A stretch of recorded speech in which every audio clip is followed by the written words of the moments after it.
चलिए फिर शो की शुरुआत करेंगे। और आज अगर मेरी वॉइस में आपको थोड़ा सा सॉम्बरनेस या डाउन नज़र आ रहा है तो उसका कारण वो जो लास्ट हेडलाइन है वो है। आई थिंक आज हर्षदा मैं सेफली कह सकता हूँ न्यूज़ रूम में हम सब बहुत मायूस हैं। आई थिंक पूरा देश आज मायूस है और पूरा मन मतलब दुखी है। एक समझ में नहीं आ रहा है इसको कैसे ले। लेकिन जो भी है मैं एक चीज़ फिर भी कहूँगा और ये बात मैं पूरे दावे के साथ कह सकता हूँ। मैंने कल विनेश फोगाट के तीनों मैचेस देखे थे और हमारे लिए विनेश एकदम विशेष हैं, कोई उसमें डाउट नहीं है। और हमारे लिए आप चैम्पियन थी और चैम्पियन रहेंगी। और ये बात मैं दावे के साथ कह सकता हूँ कि अगर ये 100 ग्राम वाला इशू नहीं हुआ होता तो Vinesh would have definitely one gold. हाँ। मतलब कल जो उन्होंने फर्स्ट राउंड में जो जीती थी ना, उसी से क्लियर हो गया था कि ये गोल्ड के लिए जा रही है। तो वो गोल्ड 100% मिलना तय था।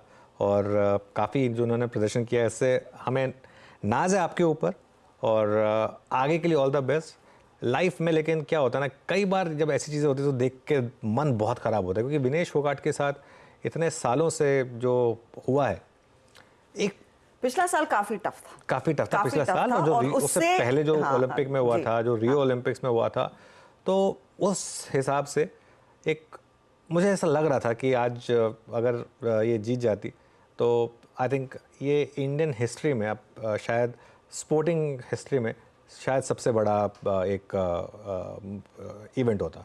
मतलब हमने खैर क्रिकेट वर्ल्ड कप जीते हैं, हमने बहुत कुछ किया है ओलंपिक में, पिछले ओलंपिक में भी हमने गोल्ड मेडल जीता था।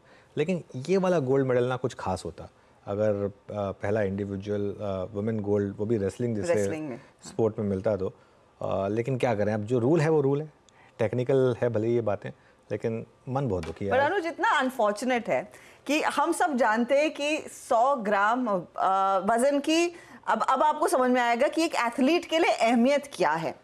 यू नो, क्योंकि ये चीजें हम बहुत कैजुअली ले लेते हैं, लेकिन जिस तरह की रिपोर्ट्स आ रही हैं कि जितनी मेहनत उन्होंने पूरी रात की है और आखिर में आके आपको पता लगता है, यू नो, आप उस वेट कैटेगरी से 100 ग्राम ऊपर निकल रहे हैं, तो इट मस्ट बी एब्सोल्युटली, मतलब हमें जितना दुख हुआ है उससे पता नहीं हजारों लाखों गुना उनकी टीम को उनको हुआ होगा। मैं तो ये सोच रहा हूँ उनके ऊपर क्या बीत रही होगी, उनके पेरेंट्स के ऊपर क्या बीत रही होगी इस समय, ठीक है ना। अब अच्छा एक और चीज़, कई एथलीट्स होते हैं जैसे कहते हैं नहीं मैं एक समोसा भी नहीं खाऊंगा। हाँ। तो ये यही चीज़ें होती हैं। मतलब देखिए, एक प्रोफेशनल एथलीट के लिए जीत और हार में बस यही फ़र्क है, 100 ग्राम। मतलब क्या है 100 ग्राम? आप जैसे आपने बोला। अच्छा एक और इंटरेस्टिंग चीज़ है, प्रीलिम मैच से पहले भी वेट टेस्ट होता है, तो कल प्रीलिम मैच से पहले वेट टेस्ट हुआ, उसमें उनका वेट ठीक निकला।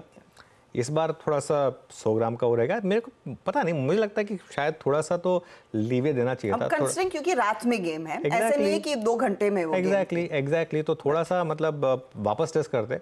और जैसे कहते हैं कि मशीन ही है, मशीन से भी गलती हो सकती है। मतलब मैं जस्ट सोच रहा हूँ कि 3 घंटे बाद वापस दूसरी मशीन पर टेस्ट करते हैं। चलिए देखते हैं ये सब चीज़ें, लेकिन क्या करें, अब जो है सो है। मन बहुत दुखी है आज, लेकिन इस चीज़ से हम भारी मन से, आई थिंक हमारी पूरी टीम और आई थिंक देश इस समय काम कर रहा होगा, क्योंकि एक बहुत अनफॉर्चुनेट सिचुएशन है। काबा जी, आफ्टरनून, आप जोड़ना चाह रहे हैं इसमें? मेरे पास ये मेडल है वो 100 ग्राम से ज्यादा है, मैं देख रहा हूँ इधर। और मुझे 3, यहाँ पर 4 मेडल है मेरे पास, इसमें 3 ब्रॉन्ज है, गोल्ड नहीं मिला है। लेकिन आज तक दुख होता है, बहुत दुख होता है आज तक, ये गोल्ड नहीं मिला। यहाँ पर स्कीइंग के 2 मेडल और है मेरे पास यहाँ पर, वो भी ब्रॉन्ज है, लेकिन मन में एक रहता है कि गोल्ड नहीं मिला। जो मेहनत करते हैं सारा साल और लास्ट के जगह पर नाम मिले तो बहुत बहुत दुख होता है। लेकिन एक बात कहता हूं, अगर ये खेलती तो फर्स्ट और सेकंड में कुछ खास फर्क नहीं पड़ता, depends on which side the bed you get up, left या राइट, उतना ही फर्क होता है। Otherwise they are all equal. ये तो इनको मिल गया, बिल्कुल मिला हुआ, खेलते तो 100% मिल गया होता। दुख तो होगा, पूरे देश को दुख होगा। एक्चुअली यू नो, खेले और हारे तो आपको उतना नहीं दुख होगा जितना डिस्क्वालीफाई होने में होता है। बट दैट्स सेट, आगे बढ़े। इनफैक्ट अनुज, मेरे को तो बुरा इस बात का लग रहा है कि मार्केट में रिकवरी आ गई और उसको भी हम शायद एंजॉय नहीं कर पाएंगे आज। बिल्कुल नहीं, खैर रिकवरी तो है मार्केट में, इसमें कोई डाउट नहीं है हर्षदा। लेकिन एक मिनट, हाँ, तो मैं जो बात कहना चाह रहा था मार्केट को लेकर, मार्केट में रिकवरी है आज, और आज अच्छी रिकवरी है मार्केट में। आज मार्केट के लिए मैं कहूँगा अच्छा दिन है, क्योंकि कल जिस तरीके से हम गैप अप के बाद कोलैप्स हो गए थे, आज एक बार के लिए तो लग रहा था कि हम वो कर रहे हैं, लेकिन कोलैप्स नहीं हुए। ये अपने आप में एक बड़ा पॉजिटिव है। और अब मार्केट में फाइनली बॉटम के साइन दिख रहे हैं, फाइनली मार्केट में बॉटम के साइन दिख रहे हैं। और अगर निफ्टी ने 24,400 पार किया तो मंदी ख़त्म। अच्छा हर्षदा, मैं एक और चीज़ बोलूँ यहाँ पर, मैं अपने नेक बाहर निकाल कर ये चीज़ बोल रहा हूँ, ये मार्केट अगस्त में आपको ऑल टाइम हाई दिखाएगा। ये आई थिंक पहली बार कोई नेशनल टीवी पे इस तरीके से बोल रहा होगा, लेकिन मैं ये रिस्क लेने को तैयार हूँ कि ये मार्केट आपको अगस्त में ऑल टाइम हाई दिखाएगा। और उसका कारण है क्योंकि ये जो मंदी थी ये इम्पोर्टेड थी। जापानीज सेंट्रल बैंक को ऑलरेडी रियलाइज हो गया है कि उनकी जो उन्होंने डिक्लेयर किया था वो थोड़ा शायद गलत टाइम पे हो गया था। फेड को भी बहुत जल्दी रियलाइज हो जाएगी कि उन्होंने पिछली बार रेट कट ना करके गलती कर दी थी। ये सब लाइन पे आ जाएंगे, ये अपनी मार्केट को इस तरीके से नहीं देख सकते। और बस उसके बाद हमारी तेज़ी जो है ना, 3 दिन लगेंगे जब मार्केट में वापस तेज़ी आएगी। एक बार 24,400 क्रॉस हुआ ना, 3 दिन लगेंगे इस मार्केट को वापस ऑल टाइम हाई हिट होने में। ये पावर है इस मार्केट के लॉन्ग टर्म ट्रेंड की, इसके लिए इस चीज़ का ध्यान रखें। हाँ, बैंक निफ्टी थोड़ी दिक्कत है, वो सब हम सब समझते हैं, लेकिन अब इस मार्केट की ट्रेड मेरे हिसाब से तो बहुत सिंपल है। कल का या परसों का जो लो था उसका एक स्टॉप लॉस लगाकर पोजिशनली अब आप लॉन्ग हो जाइए इस मार्केट में। मुझे लग रहा है मार्केट बहुत जल्दी ऑल टाइम हाई लगाएगा। चलिए वीरू के पास चलते हैं और स्टॉक स्पेसिफिक एक्शन जानते हैं। Veeru, good afternoon. Good afternoon Anuj, good afternoon Harshada. और आपकी स्क्रीन पे मैं 4 स्टॉक्स रखूँगा अनुज, जहाँ में अच्छी खासी स्ट्रेंथ आ रही है। पहला है Polycab. Polycab 120 day exponential moving average के बीच एक अच्छा बेस बनाने के बाद इजेक्ट करता हुआ पिछले 3 दिन की फॉलिंग ट्रेजेक्टरी से पहला स्टॉक जिसको मैं मार्क कर रहा हूँ। इस स्पेस में आज वैसे भी कंफर्ट था, सुबह से ही एक 20,000 शेयर ओपन इंटरेस्ट में जुड़े हैं। पहला स्टॉक पॉलीकैब। और ऑप्शन एक्टिविटी अगर आप 6800, उसके बाद 6,900 और 7,000 की कॉल में देखें, और जिस प्रकार की पुट राइटिंग 6,700 की स्ट्राइक में हो रही है, पहला स्टॉक जो मार्क करना चाहूँगा वो है पॉलीकैब। उसके बाद दूसरा स्टॉक मैंने पिक किया यहाँ पे BEL, 3.5% ऊपर, लेकिन अब ये जा रहा है कॉल राइटर्स के एज को स्ट्राइक करने के लिए, उनको बाइसेक्ट करने के लिए। एग्जैक्टली 2 रुपए के अंतराल में इसमें 50 डेमा प्लेस्ड है, साथ ही साथ 300 का बड़ा कॉल राइटर। लेकिन आपकी स्क्रीन पे आप इस चीज़ से अंदाज़ा लगा सकते हैं किस प्रकार की शॉर्ट कवरिंग इस काउंटर में है। 42 लाख शेयर ओपन इंटरेस्ट में कम हुए, ह्यूज शॉर्ट कवरिंग। और मेरे ख्याल से अगले 1-1.5 घंटे के लिए मेरा आई थिंक इस पर काफ़ी ध्यान रहेगा। BL हो गया, पिडिलाइट हो गया। और तीसरा स्टॉक मार्क करना चाहूँगा वो अगेन, अगर आप स्ट्रेंथ को देखें, जिसे कहते हैं core strength, all time high, but still इस प्राइस पर भी 1466 पे भी, दैट्स USL। जरा एक बार ओपन इंटरेस्ट रखिएगा, 1466। ये एक टिपिकल फ्लैग का ब्रेकआउट है, एक रेंज का ब्रेकआउट है। ये ऑलमोस्ट अपनी 26 जुलाई से चली आ रही एक फॉलिंग चैनल का ब्रेकआउट दे रहा है। ओपन इंटरेस्ट देखिए जरा एक बार इसका, 5,59,000 शेयर्स के ओपन इंटरेस्ट पे जुड़े हैं। तो मैं 3 स्टॉक्स मार्क करना चाहूँगा यहाँ पे इस वक्त, पिडिलाइट, उसके बाद आपका BEL और तीसरा है यूनाइटेड स्पिरिट्स। हर्षदा। तो जी हाँ, ये कुछ स्टॉक्स जहां पर बड़े मूव्स देखने को मिल रहे हैं। फटाफट से आपके लिए ट्रेंडिंग काउंटर्स भी स्क्रीन पर लेकर आएंगे और फिर बात करेंगे हमारे जानकारों के ट्रेड्स की। तो गेनर्स के साथ शुरुआत, कंसिडरिंग आज मार्केट में पुल बैक देखने को मिला है। ONGC आज का टॉप परफॉर्मर है, 7.5% तक की तेजी इसमें बनी है। फिर कोल इंडिया 5.5% के गेंस पर, BPCL में भी 2.5% का इजाफा, और अदानी एंटरप्राइजेस 3% के गेंस पर आपको दिख रहा है इस समय।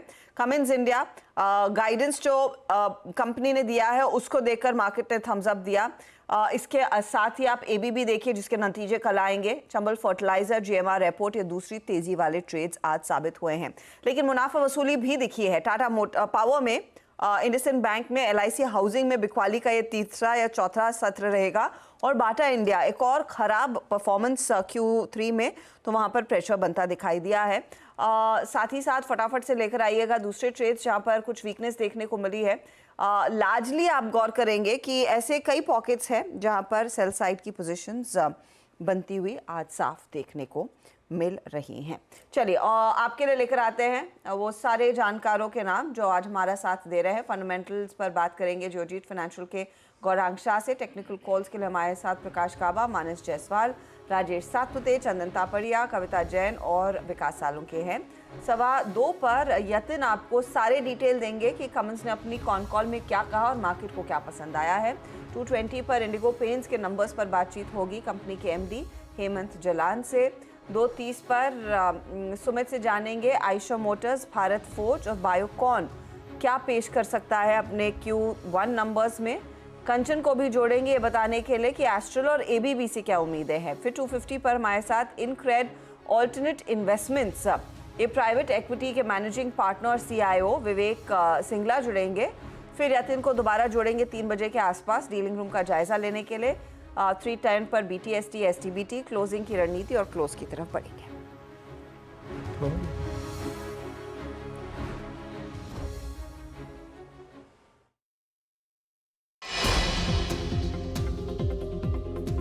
₹750 पर हमने इस एक चीज़ बोली थी कि लुपिन पर ध्यान रखिए, ये मल्टी ईयर लो बना चुका है और यहाँ से बहुत बड़ी तेज़ी की तैयारी कर रहा है। अब ये चैनल को ब्रेकआउट करने की तैयारी कर रहा है और जब stocks multi year bear markets break करते हैं ना तो बहुत जल्दी रुकते नहीं हैं स्टॉक्स। मई में 750 पर कवर किया था और तब मेरा एक व्यू ये था कि ये स्टॉक 1600 की तरफ बढ़ रहा है जो इसका प्रीवियस हाई था। अब उसमें से काफ़ी डिस्टेंस कवर हो चुका है, करीब करीब 1200 तक हो चुका है, लेकिन स्ट्रेंथ अभी भी इसमें बहुत ज़्यादा है। और अगेन इसका व्यू यही था कि एक स्ट्रॉन्ग मैनेजमेंट वाली कंपनी एक मल्टी ईयर बेयर मार्केट से बाहर निकल रही है। जब ये 750 पर हमारी कवरेज में आया था तब क्यों आया था? क्योंकि इनका एक पहला ब्लॉकबस्टर प्रोडक्ट आया था और पहली बार अच्छे नंबर्स आए थे। तब स्ट्रीट को थोड़ा टाइम लगा कि नंबर्स को समझने में, लेकिन उसके बाद इसमें री रेटिंग हुई और अब ये मैं जो एक व्यू लेके चला हुआ है मेरा कि 1600 तक अब ये स्टॉक रुकेगा नहीं। सबसे स्ट्रॉन्ग हाईएस्ट कन्विक्शन स्टॉक मेरा रहा है लुपिन पिछले 1 साल से। अब इनके पास US मार्केट में प्रोडक्ट्स हैं और फार्मा में यही होता है। आपके पास 3-4 साल तक इनके पास प्रोडक्ट नहीं था, स्टॉक गिर गया, 2200 वाला 600 आ गया, अब प्रोडक्ट्स आने शुरू हो गए, 600 वाला 1400 हो गया और ये मुझे लग रहा है स्लोली जा रहा है वापस 2022 तक। सबसे पहले स्टॉक को 650 पर मैंने पिक किया था। 650 पर मैंने एक बात बोली थी कि लुपिन अब यहाँ से टर्न अराउंड हो चुका है और आपको बड़ा पैसा बना कर देगा और हर लेवल पर मैंने कहा था कि लुपिन बेचिए नहीं, लुपिन में हर लेवल पर ऐड करिए और 2000 क्रॉस करेगा, 2200 क्रॉस करेगा, ये भी बात हुई थी। आज मुझे लग रहा है कि लुपिन में 2000 क्रॉस होगा और आवाज के दर्शकों ने बड़ा पैसा बनाया होगा। आज सुबह चर्चा हुई थी ये स्टॉक फाइनली 2000 के पार जाने की तैयारी कर रहा है। आज के हाईज 2030 रुपए के लगाता हुआ और क्या बढ़िया सीएनबी सेवाज के साथ आपने 600-700 रुपए से इस स्टॉक को राइड करा है। ओके, और इसका all time high Harshada Veeru था करीब करीब 2100 के करीब। आई थिंक एग्जैक्ट पता नहीं मुझे एग्जैक्ट कितना था, 2100 के आसपास था जो उसने लगाया था अक्टूबर 2015 में।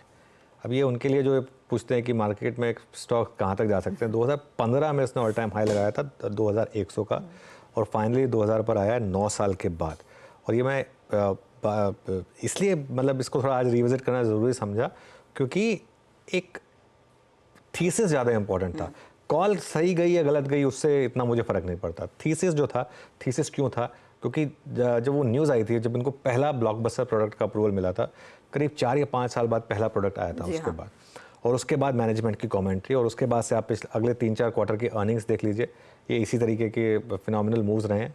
और अब ये एक ऐसा स्टॉक है जिसे मुझे लग रहा है कि एक वेल डॉक्यूमेंटेड है। अगर आपने ले लिया तो बस अब ये मुझे लग रहा है कि आई वोंट बी सरप्राइज अगर ये 4000 बीट कर दे। ऑब्वियसली उसको थोड़ा टाइम लगेगा, लेकिन ये आई थिंक पर्सनली मुझे लगता है कि पिछले 1.5 साल में जो मैंने जितने भी स्टॉक्स की बात की है उसमें सबसे सेटिस्फाइंग यही रहा है क्योंकि वो थीसिस प्ले आउट हुआ है more than the price. Price तो कई बार जो हम सोचते हैं उससे अप या डाउन हो सकता है, लेकिन थीसिस प्ले आउट हुआ है। वो कन्विक्शन जो था वो क्लियरली डिलीवर होता हुआ दिखाई दिया।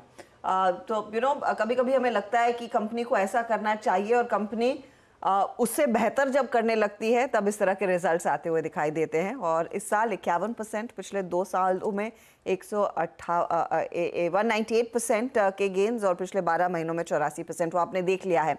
तो ये एक परफॉर्मर है और आगे परफॉर्मर रहेगा, इस तरह का माहौल बना है। चलिए हमारे जानकारों से अब पूछने लगते हैं कि वो इस घंटे क्या ट्रेड लेंगे। गाबा जी बताइए, आपका पहला ट्रेड क्या रहेगा आज क्लोजिंग के लिए? Good evening to you once again. और स्टॉक रहेगा ABB। अच्छा आपको मिला है, बढ़िया ब्रेकआउट मिला है, स्ट्रेंथ नजर आती है, ट्रेड करा है 7879 पर। इसका नियर टर्म टारगेट 8000 है, लेकिन मुझे नहीं लगता वहां रुकेगा। शायद कल परसों तक 8200 भी देखेंगे ABB में। स्टॉप लगाना है 7800 का, तो रिस्क रिवॉर्ड रेशियो भी फेवर में। बिल्कुल ABB के भी नंबर्स आने हैं, मैं नज़र जा रही थी इसके ऊपर भी, और आई थिंक कमेंस का एक डायरेक्ट प्ले, एक इम्पैक्ट उसके ऊपर भी आता हुआ, स्टॉक करीब 5.5% ऊपर, तो ये वही गावस्कर के पिक इस समय। मानस, गुड आफ्टरनून। मानस, आपके पिक। Good afternoon. तो देखिए, ऑरो फार्मा पे खरीदारी करेंगे। अगर आप देखिए तो पैटर्न पॉजिटिव है, हाई टॉप्स हायर बॉटम्स का ट्रेंड है। ऑरो फार्मा ने आज एक फ्रेश ब्रेकआउट दिया है। करंट लेवल्स पे ऑरो फार्मा में खरीदारी करनी चाहिए। 1434 के स्टॉप लॉस से खरीदारी करेंगे। 1500 रुपए तक के टारगेट्स पॉसिबल है, ये कैश लेवल्स मैंने बताए हैं। अगर चाहे तो 1460 का कॉल ऑप्शन जो कि 47 रुपए के आसपास ट्रेड हो रहा है, वहां पर भी आप खरीदारी कर सकते हैं। स्टॉप लॉस 34 के लगाइए, और इसमें जो टारगेट सेट करेंगे अनुज जी, वो 70 रुपए के आसपास के रहेंगे। तो 1460 का कॉल ऑप्शन भी लिया जा सकता है ऑरो फार्मा का। ओके, और फार्मा यहाँ पे 1460 का कॉल ऑप्शन, और ये फ्यूचर्स स्क्रीन पे करीब 1457.50 पे स्क्रीन पे गए हैं, इस वक्त 30 पे ट्रेड करता हुआ। Rajesh Satpute ji, good afternoon. आपका ट्रेड इस वक्त का? Very good afternoon Veere, and good afternoon everyone. Viren, देखिए जो नजर है वो है कमिंस इंडिया पे, बहुत बेहतरीन ब्रेकआउट मिला है, क्लस्टर के ऊपर आया है, और मुझे लगता है यहाँ से भी एक अच्छा मूव मिलेगा। करीबन 3,950 से लेके 4,000 तक का टारगेट एक क्लीन आप कह सकते हैं कि यहाँ पे अनफोल्ड हो चुका है। So Cummins India is a buy. Technically अगर आप देखें तो 3,750 इसका पहला रेजिस्टेंस था, इसी के ऊपर ट्रेड हो रहा है। सो अकॉर्डिंग टू रेजिस्टेंस हम स्टॉप लॉस रखेंगे 3735 का, और इस ट्रेड को प्ले करेंगे for the next target of 3950 4000 3950 की तरफ। और कल आई एम श्योर कमेंट्स पर कई सारे ब्रोकरेजेस आने वाले हैं, और वो टारगेट्स देखने होंगे कितने अग्रेसिव आते हैं, कंसिडरिंग वो कमेंट्री बहुत मजबूत रही है। कुछ ही देर में उसके डिटेल्स आपके सामने पेश करेंगे। Kavita ji, good afternoon. आपका ट्रेड क्या रहेगा? Very good afternoon Harsha ji, good afternoon everyone. Well, capital goods से ही मेरा भी पिक है, दैट इज कमिंस सुबह से चल रहा है। सिमेंस मुझे लगता है वहां भी मूव एक्सटेंड होते हुए दिखने चाहिए। 6857 के लेवल पर एज ऑफ नाउ है। So for the price target of 6950 7000 के प्राइस टारगेट के लिए आप सिमेंस पर एक बाय ट्रेड इनिशिएट कर सकते हैं। 6780 का स्टॉप लॉस मेंटेन करना चाहिए, एंड इन केस ऑप्शन के रूट से जा रहे हैं तो आप 6700 का कॉल ले सकते हैं। 61 पर अभी चल रहा है। For the price target of 72 and 80 तक के प्राइस टारगेट की तरफ ही बढ़ता हुआ दिख सकता है। स्टॉप लॉस मेंटेन करना चाहिए 53 का। ओके, तो ये फिलहाल आपके लिए एक अपॉर्चुनिटी सीमेंस में बन रही है। तो ABB, Cummins, siemens, I am not surprise कि ये तीन स्टॉक्स हमने पहले ही मेंशन कर लिए। विकास, बताइए आपके रेडार पर क्या है?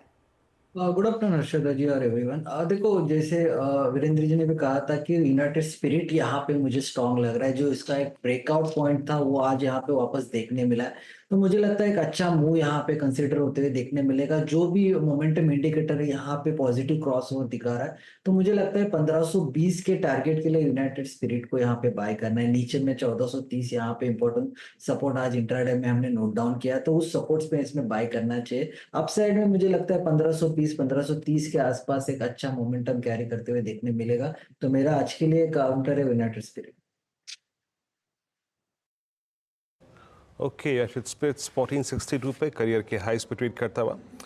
चलिए अब चलते हैं गौरांग जी के पास। गौरांग जी, नमस्कार, कार्यक्रम में स्वागत है। आज स्टेबिलिटी है मार्केट्स में, और अगर आप निफ्टी बैंक को हल्का सा अगर आप देखें किनारे करें तो मिड कैप्स निफ्टी 24200 की ट्रैजेक्टरी के ऊपर वेल प्लेस्ड।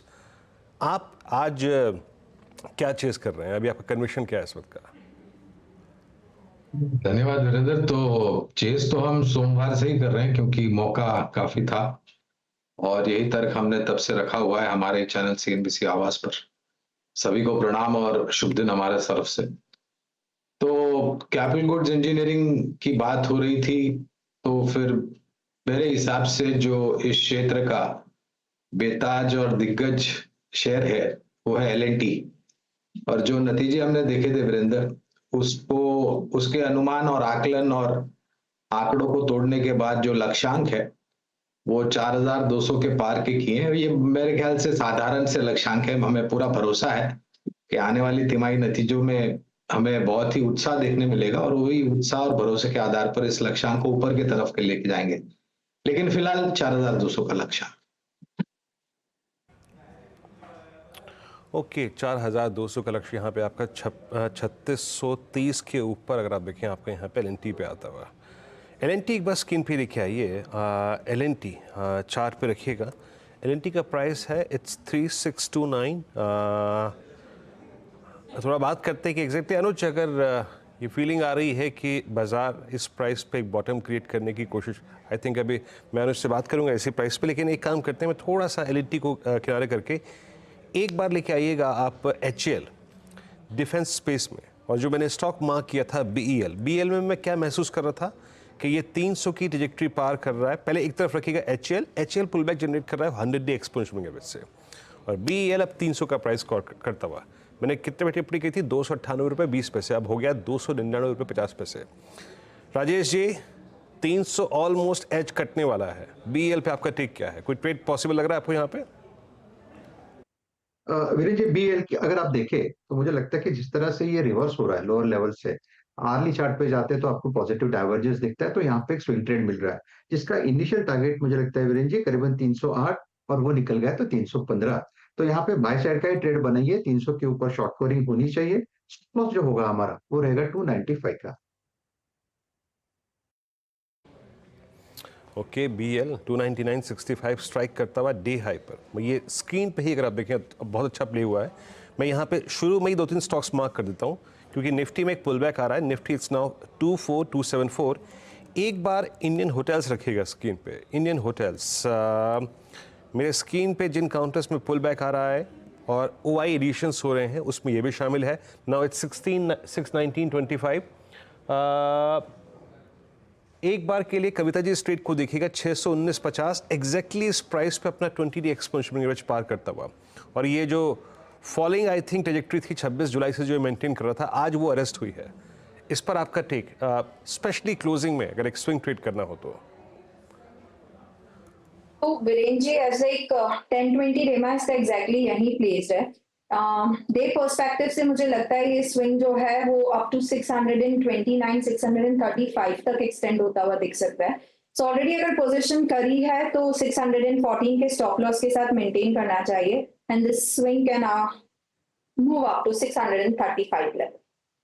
पिडिलाइट के नंबर्स आ रहे हैं मीनवाइल, और प्राइमा फेसी पहला नंबर तो अच्छा है, एटलीस्ट 571 करोड़ का प्रॉफिट है, 552 करोड़ का एस्टिमेट था यहाँ पर, तो ये नंबर तो अच्छा है। और बाकी आगे के नंबर्स देखते हैं, लेकिन ये आई थिंक अच्छा नंबर गिना जाएगा। इनफैक्ट अनुज, रेवेन्यू आप कह सकते हैं सॉर्ट ऑफ इन लाइन, क्योंकि 3395 करोड़ पर आया है, 3470 करोड़ का अनुमान था, तो आप वो 3395 को आप नियरली 3400 कह सकते हैं। एबिटा में एक बीट है, 770 करोड़ के सामने 812 करोड़ का ये फिगर कंपनी ने डिलीवर किया है, और इस बार अनुमान था कि मार्जिन्स आएंगे तो करीब 22% के आसपास रहेंगे, लेकिन कंपनी ने डिलीवर किया है करीब 24% का मार्जिन। तो उस लिहाज से प्रदर्शन अच्छा ही है, स्पेशली मार्जिन्स को लेकर एक बहुत बड़ा बीट कंपनी दिखा रही है। रेवेन्यू अगर आप गिनेंगे पिछले क्वार्टर से 4% ही बड़ा है। प्रॉफिटेबिलिटी में जैसे अनुज ने मेंशन किया करीब 20% तक के गेन्स बनते दिखाई दिए, और पिडिलाइट बीच बीच में अच्छे सिग्नल दे रहा था कि ये क्वार्टर इनके लिए थोड़ा सा मजबूत होता हुआ दिखाई दे सकता है। हर्षदा, अच्छे नंबर्स हैं ये, और मेरे ख्याल से जिस तरीके का मार्जिन है। अच्छा, एक चीज़ और इंटरेस्टिंग है, जब भी पिडिलाइट जैसी कंपनियों के नंबर्स आते हैं उसमें मार्केट अब आगे का आउटलुक देखता है। आगे अगर क्रूड कमज़ोर रहा, जैसा कि हम देख रहे हैं कि क्रूड कमज़ोर हुआ है, मतलब ये मार्जिन इन्होंने डिलीवर किए हैं जिसमें क्रूड स्ट्रॉन्ग था। अगर वीक क्रूड हुआ उसमें तो मार्जिन मेरे ख्याल से और इम्प्रूव ही होंगे। एक बार इसकी 52 वीक हाई और लो वाली प्लेट लेकर आइए जरा एक बार। एक टाइम था जब पिडिलाइट और एशियन पेंट साथ साथ चलते थे। एशियन पेंट्स में बेयर मार्केट आई क्योंकि वो वहाँ पे एक बड़ा कंपटीशन आ गया। पिडिलाइट के पास अभी भी कोई कंपटीशन है नहीं। पिडिलाइट अभी भी मेरे ख्याल से एक जैसे कहते हैं ना, वन मैन आर्मी है। तो 3243 है इसका 52 वीक हाई। मेरे ख्याल से कल स्टॉक में 52 हाई लगना चाहिए। जो ब्रोकरेज के नोट्स वगैरह आएंगे इन नंबर्स के बेसिस पर, उसके हिसाब से, क्योंकि मार्जिन जो है ना उसमें इम्प्रूवमेंट अच्छी खासी है, और आई थिंक पूरा खेल मार्जिन का ही होता है यहाँ पर। तो इन नंबर्स पर मुझे लग रहा है कि स्टॉक में थोड़ी सी री रेटिंग आनी चाहिए। तो मजबूत क्वार्टर। और गौरांग हमारे साथ है, तो गौरांग आपका फर्स्ट टेक पिडिलाइट पर। नंबर्स पर स्टॉक रिस्पॉन्ड तो जरूर कर रहा है, 3.5% ऊपर लगभग। अब तो पहले मेरे ख्याल से डिस्क्लोजर देना अनिवार्य होगा। हर्षदा, खरीदारी की राय काफी लंबे समय से पिडिलाइट पर रही है। पिछले वित्तीय वर्ष में थोड़ी बहुत दिक्कतें थी लागत खर्च को लेकर के, शुद्ध मुनाफे के जो मार्जिन थे उसमें दबाव आया था। लेकिन अब वो ओझल हो चुका है, दूर हो चुका है, और जो नतीजे आ रहे हैं अभी सामने ही आ रहे हैं नतीजे, तो मेरे ख्याल से लक्ष्यांक को परिवर्तन करने में थोड़ा समय लगेगा। इतना बिल्कुल कह सकता हूं कि अगर आपका निवेश है तो बने रहे, और नहीं है तो मेरे ख्याल से इस स्तर पर या गिरावट पर आप खरीद सकते हैं। गाबा सर, टेक्निकली कैसा लग रहा है स्टॉक? पिडलाइट अच्छा लग रहा है मुझे स्टॉक, बिल्कुल जो बेस बना हुआ है, एक ब्रेकआउट चाहिए था पिडलाइट में, वो मिल गया करीब 31.25 में। आज मूव थोड़ा बड़ा हुआ है, इसलिए बाई मोड पर तो है। कल तक शायद 3240 टू 3250 एक पॉसिबिलिटी है। अब ट्रेड कर रहा है 3161 पर पिडलाइट। स्टॉप लगाना पड़ेगा, सिर्फ ज्यादा नहीं, करीब 3141 का स्टॉप लगा चले तो रिस्क रिवॉर्ड रेशियो भी बेहतर रहेगा। अगर हम आज और कल का सोचते हैं तो यस, पिडलाइट अ बाय। ओके राइट, मैं इनफैक्ट उनकी बैलेंस शीट में ये देखने की कोशिश कर रही थी कि किस तरह की ग्रोथ इनके B2B बिजनेस, किस तरह की ग्रोथ इनके कंज्यूमर बिजनेस में आती हुई दिखाई दी है। B2B आई थिंक इस पर्टिकुलर क्वार्टर में ज़्यादा बेहतर करता हुआ दिखाई दे रहा है, लेकिन वो बारीकियाँ आगे आएंगी। फिलहाल 95 रुपये के गेंस इधर बन रहे हैं, तो ये इस समय का स्टार परफॉर्मर। लेकिन देखिए सुबह से लेकर अब तक एक स्टॉक जिसमें सबसे ज़्यादा एक्शन है वो है कमिंस, और कमिंस हम सब जानते हैं कि लास्ट फ्राइडे कितना बड़ा एक्सीडेंट इसमें हुआ था। 8% ये अपने ग्लोबल पेरेंट की कमेंट्री पर स्टॉक टूटा था, और वहाँ से सिग्नल्स और डर ये था कि शायद इंडिया बिजनेस अच्छा नहीं करेगा, लेकिन नतीजे आ चुके हैं। आज दोपहर में कॉन कॉल भी हुआ, कंपनी कह रही है FY25 में डबल डिजिट ग्रोथ देखने को मिलेगी, लेकिन वो ग्रोथ क्या ड्राइव करने वाला है, एग्जैक्टली क्या कहा गया उस कॉन कॉल में, और जो ग्लोबल पेरेंट ने कुछ नेगेटिव सेंटिमेंट की बात की थी वो इनके कॉन कॉल में रिफ्लेक्ट हुई है या नहीं। यतिन बताएंगे एग्जैक्टली यहाँ पर चल क्या रहा है, बताइए। तो हर्षदा देखिए, एक पहली बात जो मैं कहना चाहता हूँ कि क्यूमिंस इंडिया ने एक कॉन्फ्रेंस कॉल में बात कर दी है कि क्यूमिंस इंक की जितनी भी कमेंट्री होती है वो उन पे लागू नहीं होती है। तो पेरेंट की जो भी कमेंट्री है वो उनके बिजनेस कॉन्टेक्स्ट के हिसाब से है, क्योंकि पेरेंट का भी कारोबार है इंडिया में, तो जो भी कमेंट्री आती है क्यूमिंस इंक की वो इनके लिए एप्लीकेबल नहीं है। बहरहाल जो कमेंट्री थी वो काफ़ी शानदार थी, रिजल्ट्स तो अच्छे थे ही। कमेंट्री की बात करें तो FY25 में डबल डिजिट ग्रोथ एक्सपेक्ट कर रहे हैं वो, और ये जो डबल डिजिट ग्रोथ होगी उसका कारण डोमेस्टिक डिमांड ही होगा, क्योंकि एक्सपोर्ट अभी स्टेबल होना शुरू हुए हैं। तो ऐसा नहीं कि एक्सपोर्ट मार्केट से एक सिल्वर लाइनिंग आ रही है, पूरा का पूरा जो फोकस है वो डोमेस्टिक मार्केट को लेके है। जहाँ तक कि मार्जिन्स का सवाल है, Q1 के मार्जिन्स रिपीट नहीं होंगे, लेकिन हाँ पावर ट्रेन बिजनेस और इनकी जो डेटा सेंटर बिजनेस है, यहाँ हम देख रहे हैं ऑर्डर बुक काफ़ी ज़बरदस्त आती हुई नज़र पड़ रही है। इनफैक्ट अगर हम बात करें डेटा सेंटर बिजनेस की, तो 10% कंट्रीब्यूशन कर रहा है वो पावर जनरेशन बिजनेस को, और वहाँ एक अच्छी ऑर्डर बुक बनती हुई दिखाई पड़ रही है। यूरोप बिल्कुल फ्लैट है डिमांड को लेके, लेकिन हाँ ज़्यादा जोर जो है वो डोमेस्टिक मार्केट पे कंपनी रखेगी, और एक्सपोर्ट्स उनको लगता है कि अब जो पेन है वो बॉटम आउट हो गया है, और आगे आने पे अगर हम 2-4 क्वार्टर डाउन द लाइन देखें तो एक्सपोर्ट मार्केट्स पे सुधरने चाहिए।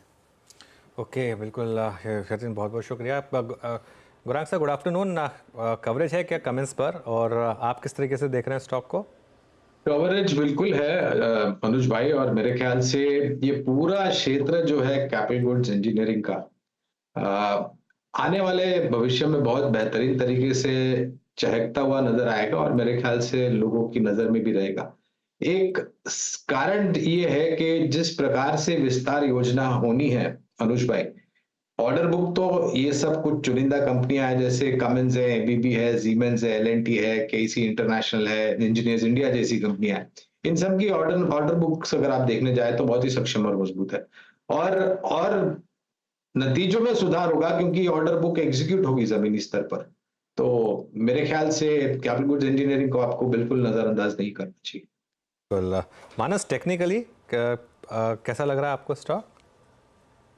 तो देखिए, अगर टेक्निकली बात करें तो स्टॉक ने दूसरी बार 100-डे मूविंग एवरेज पे सपोर्ट लिया है, आज 20-डे मूविंग एवरेज को रीगेन किया है।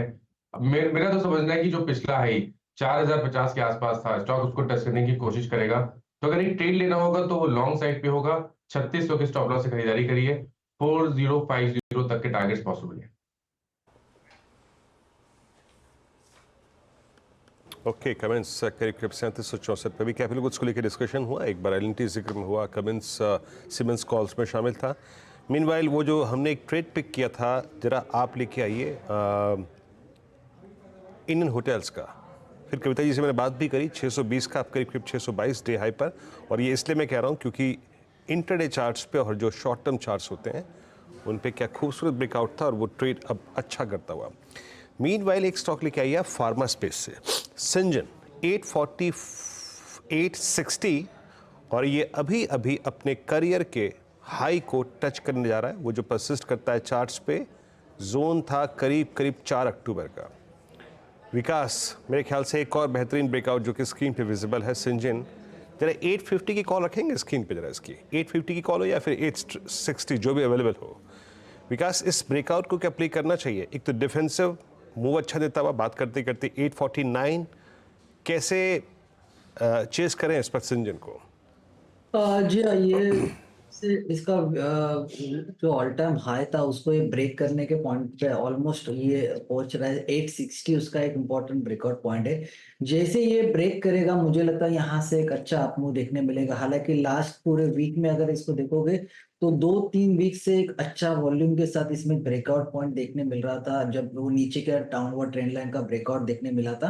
बट अभी ये ऑल टाइम हाई ब्रेक करने के बाद मुझे लगता है 880 या 890 एक अच्छा अपसाइड का मूव यहाँ पे कंसीडर करते हुए देखने मिलेगा। तो टेक्निकली एक स्ट्रॉन्ग साउंड करते हुए देखने मिल रहा है। वीकली और डेली दोनों भी पैटर्न में ये चार्ट अच्छा लग रहा है। तो मुझे लगता है 80 के टारगेट के लिए इसको यहाँ पे भी ले सकते हैं। नीचे में 830 832 एक इंपॉर्टेंट सपोर्ट इस काउंटर में अभी देखने मिल सकता है। ओके, मीनवाइल एक बार जरा आप लेकर आइए बैंक निफ्टी, और आज वीकली एक्सपायरी है बैंक निफ्टी की। अभी अभी बैंक निफ्टी में एक थोड़ा बस्ट आया, 50,100 क्रॉस किया बैंक निफ्टी ने। पूरे दिन ध्यान रखिएगा 50,000 के नीचे था इंडेक्स, लेकिन अभी एकदम से 50,100 क्रॉस हुआ यहाँ पर। एक बार आप जरा 50,200 की कॉल देखते हैं इसकी एक बार, क्योंकि एक मूव आना शुरू हुआ है यहाँ पर बैंक निफ्टी में। और क्योंकि बहुत लोगों का ध्यान शायद है नहीं बैंक निफ्टी पर, और अगर ये शॉर्ट कवरिंग आनी शुरू हुई तो 50,200 की कॉल यहाँ पर 67 लाख का ओपन इंटरेस्ट है, सिर्फ 42 रुपये प्रीमियम है, और कुछ नहीं होता 100 पॉइंट बैंक निफ्टी के लिए।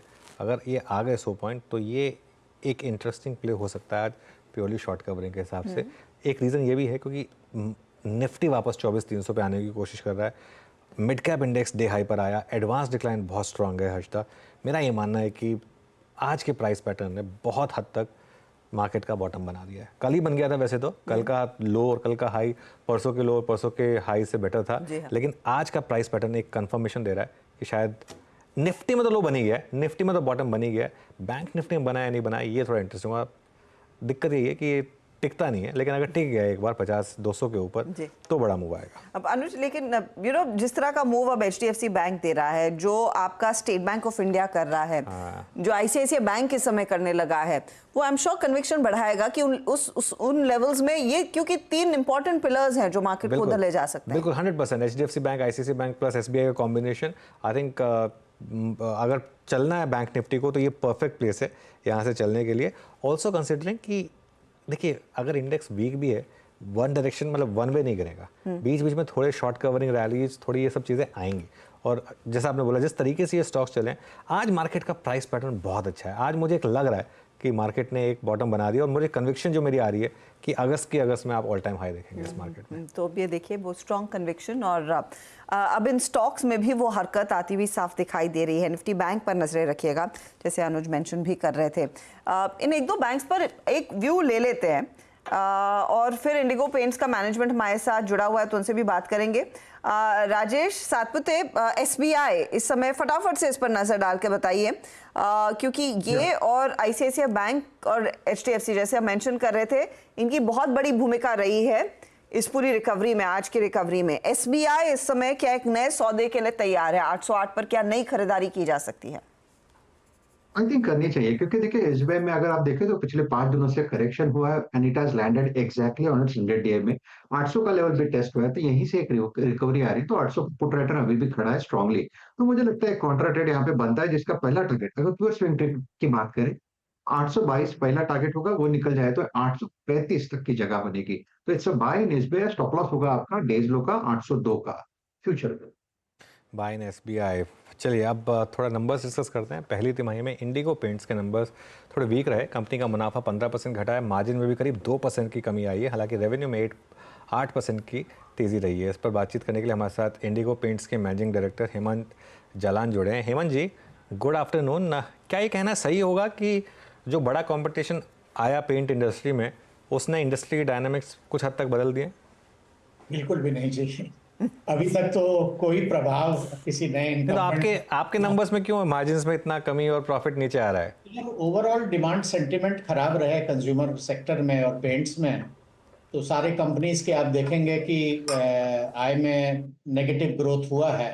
हमारी तो कम से कम 7-8% में इजाफा हुआ है, बट इसका कोई भी प्रभाव किसी नए इनकम्बेंट के कारण नहीं है। तो मैं नहीं समझता हूँ कि अभी तक उन्होंने कोई बहुत ज्यादा मार्केट शेयर हासिल की है कि उसका कोई प्रभाव किसी वर्तमान खिलाड़ी के ऊपर में वो मैं समझ गया। मेरा जो सवाल था वो थोड़ा उससे मतलब अलग तरीके से पूछूंगा मैं। क्या कंपनीज प्रीएम्प्ट कर रही हैं अपनी प्राइसिंग थोड़ी कम करके ताकि उस कंपटीशन से बचा जा सके, मार्केट शेयर लूज करने से बचा जा सके? बात नहीं है, क्योंकि पिछले 2 हफ्तों में इंडस्ट्री ने प्राइस इंक्रीज अनाउंसमेंट की है। कुछ प्राइस इंक्रीज जुलाई में हो चुकी है और कुछ अगले 2-4 दिन में होने वाला है। तो अगर वैसा कोई प्रीएम्प्टिव मूव रहता तो मैं नहीं समझता हूं कि वर्तमान जो प्लेयर्स हैं वो अभी इस समय में कोई प्राइस इंक्रीज की बात करते। तो अभी तो मेरे को नहीं लगता है कि किसी नए इनकम्बेंट का कोई भी प्रभाव इस सेक्टर पर है। आने वाले दिनों में क्या होगा वो तो समय बताएगा। तो जलान साहब, नंबर्स में जो सबसे ज्यादा प्रेशर में आया है वो आपके मार्जिन्स आए हैं। क्या वजह थी कि मार्जिन्स नियरली 17% प्लस से कॉन्ट्रैक्ट होके 15% के आसपास आते हुए दिखाई दिए हैं? और क्या ये सिर्फ एक क्वार्टर की स्थिति है या फिर आगे कुछ और प्रेशर बनता दिखाई देगा? इसके 2 कारण हैं। एक तो है कि 4-5 महीने पहले इंडस्ट्री ने पेंट के दामों में एक काफी बड़ा गिरावट किया था, तो उससे ग्रोस मार्जिन्स और कामकाजी मुनाफा दोनों में ही प्रभाव पड़ा है। दूसरी बात कि पिछले 4-5 महीने से या 6 महीने से कहना चाहिए, पेंट सेक्टर में ग्रोथ बहुत ज्यादा नहीं आ रही है। तो अगर ग्रोथ अच्छी रहती है तो हल्की फुल्की अगर प्राइस में गिरावट वगैरह भी हो तो वो कवर अप हो जाता है और कामकाजी मुनाफा तभी भी चढ़ाव के दिशा में रहता है। अब की बार दोनों बातें नहीं हैं। नवंबर और जनवरी में एक काफी डीप प्राइस कट लिया था इंडस्ट्री ने, और उसके बाद से पिछले 6 महीने में ग्रोथ बहुत अच्छी नहीं रही है, डिमांड सेंटिमेंट थोड़ा कमजोर रहा है। इन दोनों के कारण आपको मार्जिन में कुछ हल्की सी गिरावट दिख रही है।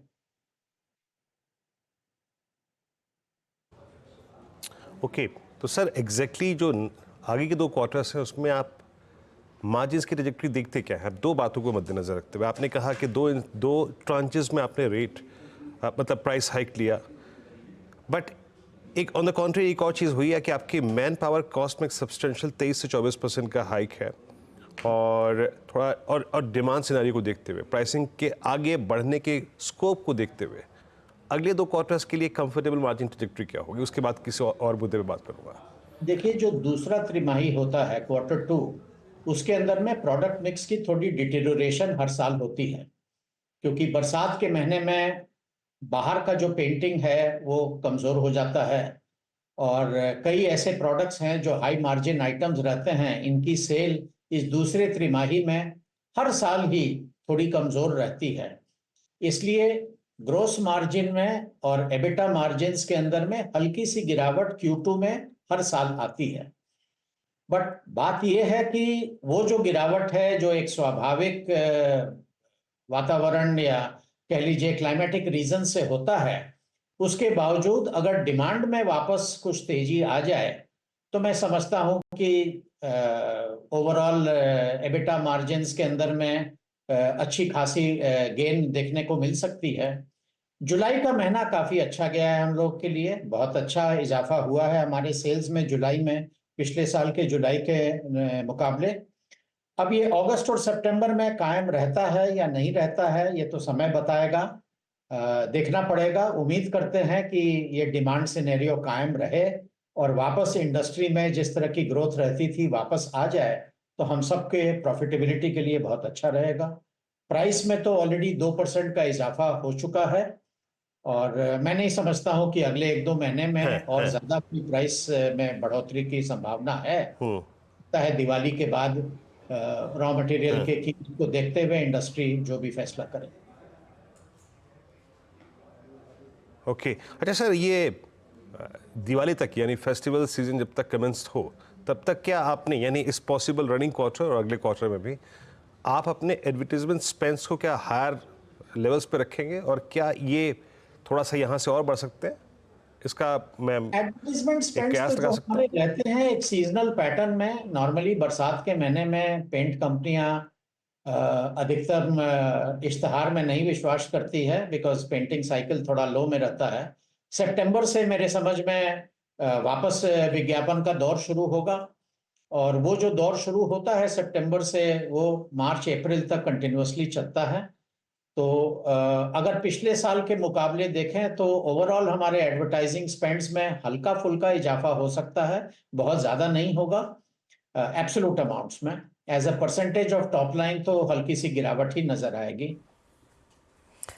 मैं फाइनली सर आपसे यही पूछना चाहूंगी, given the kind of competition, हालांकि अभी आप कह रहे हैं कि उसका ज़्यादा इम्पैक्ट नहीं पड़ेगा एंड आप कॉन्फिडेंट है कि वो आपके मार्केट शेयर को नहीं खाएगा, लेकिन आपके इंटरनल टारगेट्स क्या है FY25 के लिए? इस साल आप कितने मार्केट शेयर के साथ क्लोज करने की कोशिश करना चाहेंगे? देखिए, हमारी जो बढ़ोतरी हो रही है सेल्स में वो इंडस्ट्री से पिछले 5 तिमाही लगातार इंडस्ट्री से करीब 8-10-12% ज़्यादा हो रही है। तो इसलिए कुछ ना कुछ तो मार्केट शेयर गेन हो रहा है। अब कितना मार्केट शेयर गेन आएगा और हमारी क्या इंटरनल टारगेट है, ये तो कुछ निर्भर करता है कि ओवरऑल डिमांड सिनेरियो क्या रहता है पेंट्स का। इतना ही विश्वास के साथ कह सकता हूं कि जो भी इंडस्ट्री में इजाफा होगा टॉप लाइन ग्रोथ में, हम उम्मीद करते हैं कि हमारी टॉप लाइन ग्रोथ की जो दर है वो कम से कम 10% इंडस्ट्री से ज्यादा ही रहेगी, जैसा हम पिछले 5 क्वार्टर्स में करते आए हैं। मुझे विश्वास है कि अगले 3 क्वार्टर्स में भी ऐसा देखने मिलेगा। ओके चलिए हेमंत जी, बहुत बहुत शुक्रिया आज हमारे साथ जुड़ने के लिए और हमसे बात करने के लिए। तो ये बात हो गई इंडिगो पेंट्स की। अब 4 का चौका की शुरुआत करते हैं। सबसे पहले सस्ता ऑप्शन लेंगे मानस से, उसके बाद राजेश सतपुते के पास से लेंगे FNO सुपरस्टार के लिए, विकास सालुंके के पास चार्ट का चमत्कार के लिए और गौरांग शाह के पास मिड कैप फंडा के लिए। मानस आप शुरुआत करिए। तो देखिए, बलरामपुर चीनी पे मेरा ध्यान है। यहाँ पर एक ट्रेड लिया जा सकता है। आई थिंक ये बैन में है, तो माफ करिएगा, मैं दूसरा स्टॉक चूज कर लेता हूँ। तो देखिए, ABB के ऑप्शन में खरीदारी की जा सकती है। ABB ने अपने 20 डे मूविंग एवरेज को रिगेन किया है, तो यहाँ पर आप खरीदारी कर सकते हैं। 8,000 के कॉल ऑप्शन में आप एक लॉन्ग साइड में ट्रेड ले सकते हैं, जो कि 342 रुपए के आसपास चल रहा है। माफ करिएगा, ये प्राइस मेरे पास शायद अपडेट, मैं आपको 2 मिनट में फिर से में नहीं है बलरामपुर चीनी। आप ट्रेड दे सकते हैं बलरामपुर चीनी की, बैन में नहीं है बलरामपुर चीनी। ओके, तो देखिए फिर बलरामपुर चीनी ट्रेड होगा। बलरामपुर चीनी का at the money call option 500 वाला है, वहां पर खरीदारी करेंगे। 16 रुपए के आसपास ट्रेड हो रहा है ये ऑप्शन। यहाँ पर 9 रुपए के स्टॉप लॉस से खरीदारी करनी है। जिस तरह का ब्रेकआउट देखने को मिल रहा है, आई थिंक इस ऑप्शन में आपको 30 रुपए तक के टारगेट देखने को मिल सकते हैं। तो बलरामपुर चीनी के 500 के कॉल ऑप्शन खरीदारी करने की राय रहेगी। ओके, तो बलरामपुर चीनी 500 का कॉल ऑप्शन लेकर चले। स्टॉक वैसे आज मोमेंटम में 5% ऊपर है, लेकिन ये फिलहाल 500 वाले ऑप्शन का की चर्चा हो रही है, जो इस समय 16 रुपए के आसपास है। Rajesh Satpute, FNO superstar.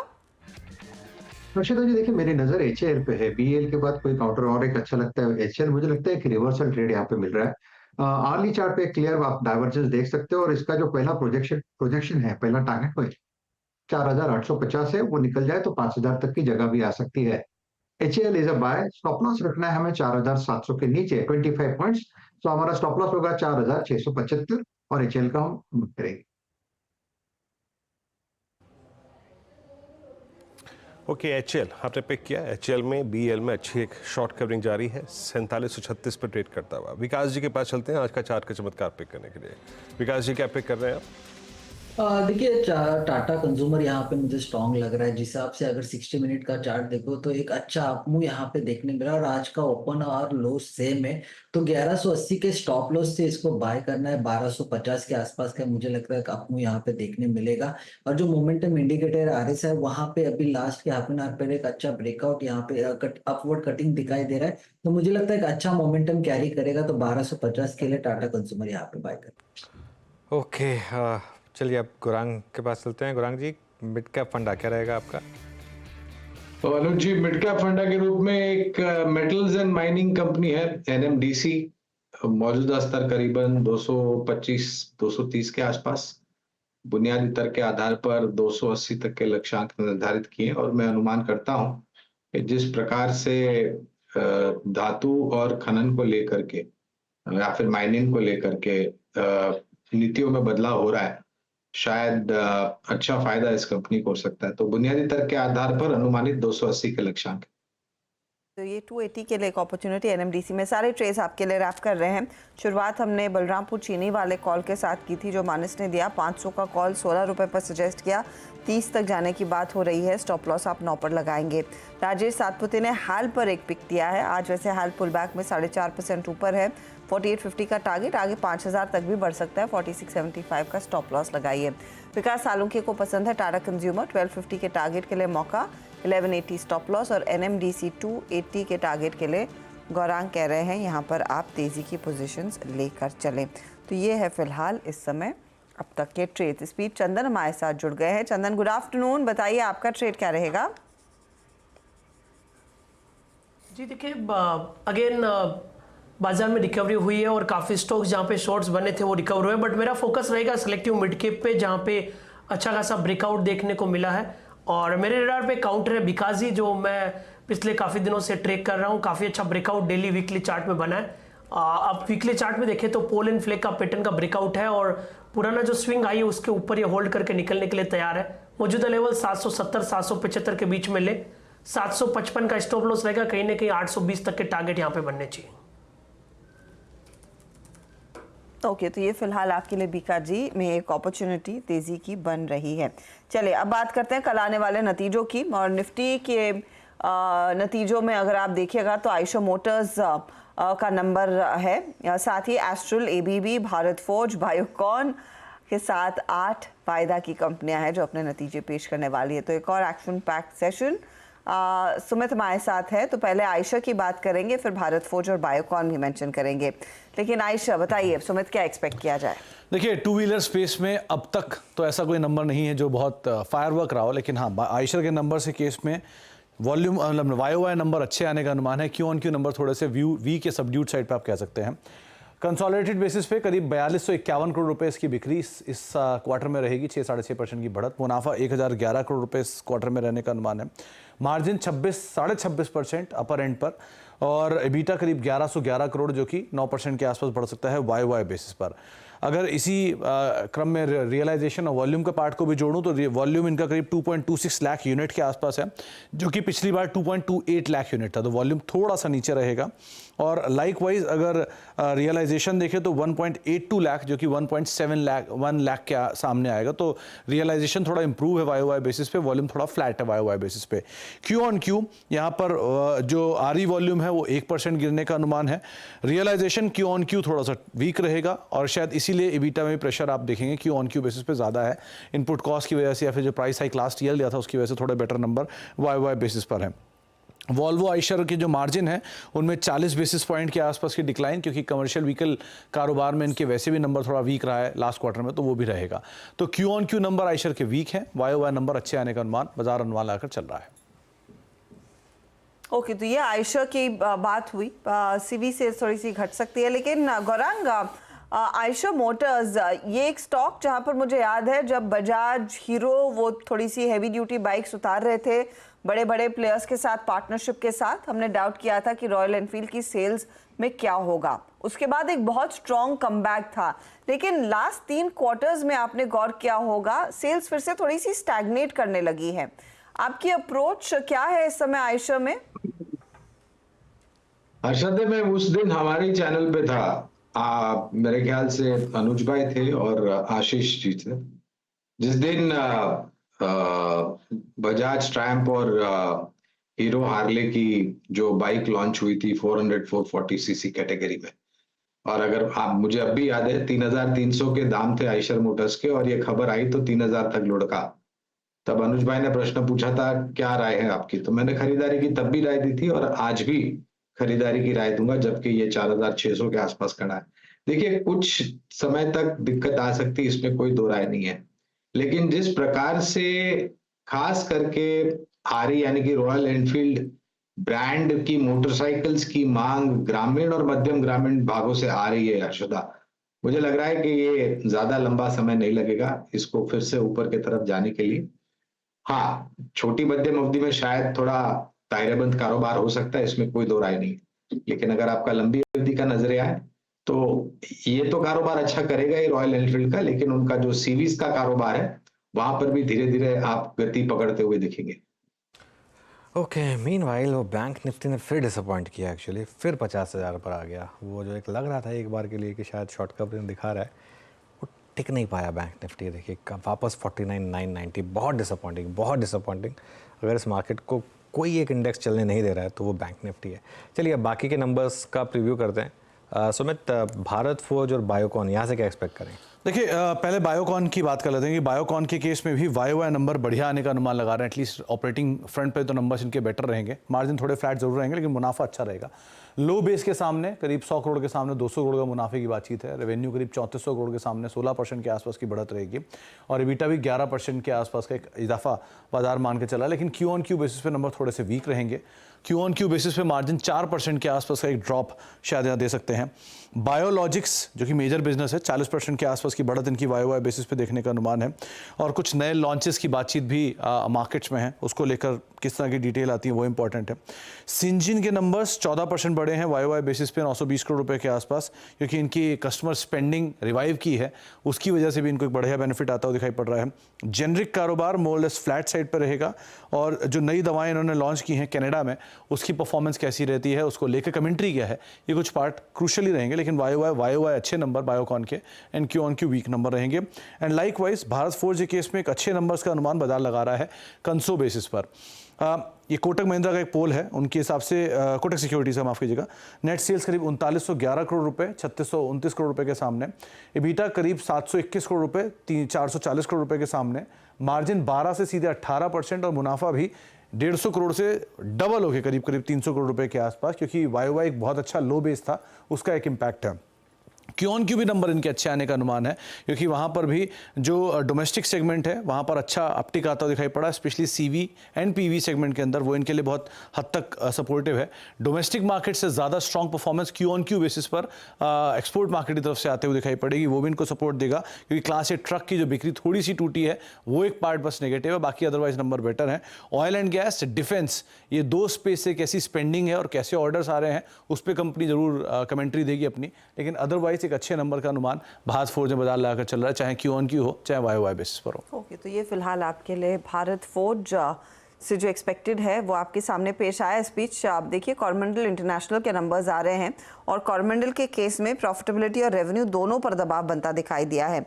Company का मुनाफा 311 करोड़ पर पिछले क्वार्टर इस साल करीब 494 करोड़ था, तो घटा है लगभग 37% आई बेग योर पार्डन, गिरावट देखने को मिल रही है और रेवेन्यू भी 17% घटकर आया है। तो रेवेन्यू पर प्रेशर आता हुआ 5,600 करोड़ से घटकर 4,729 करोड़।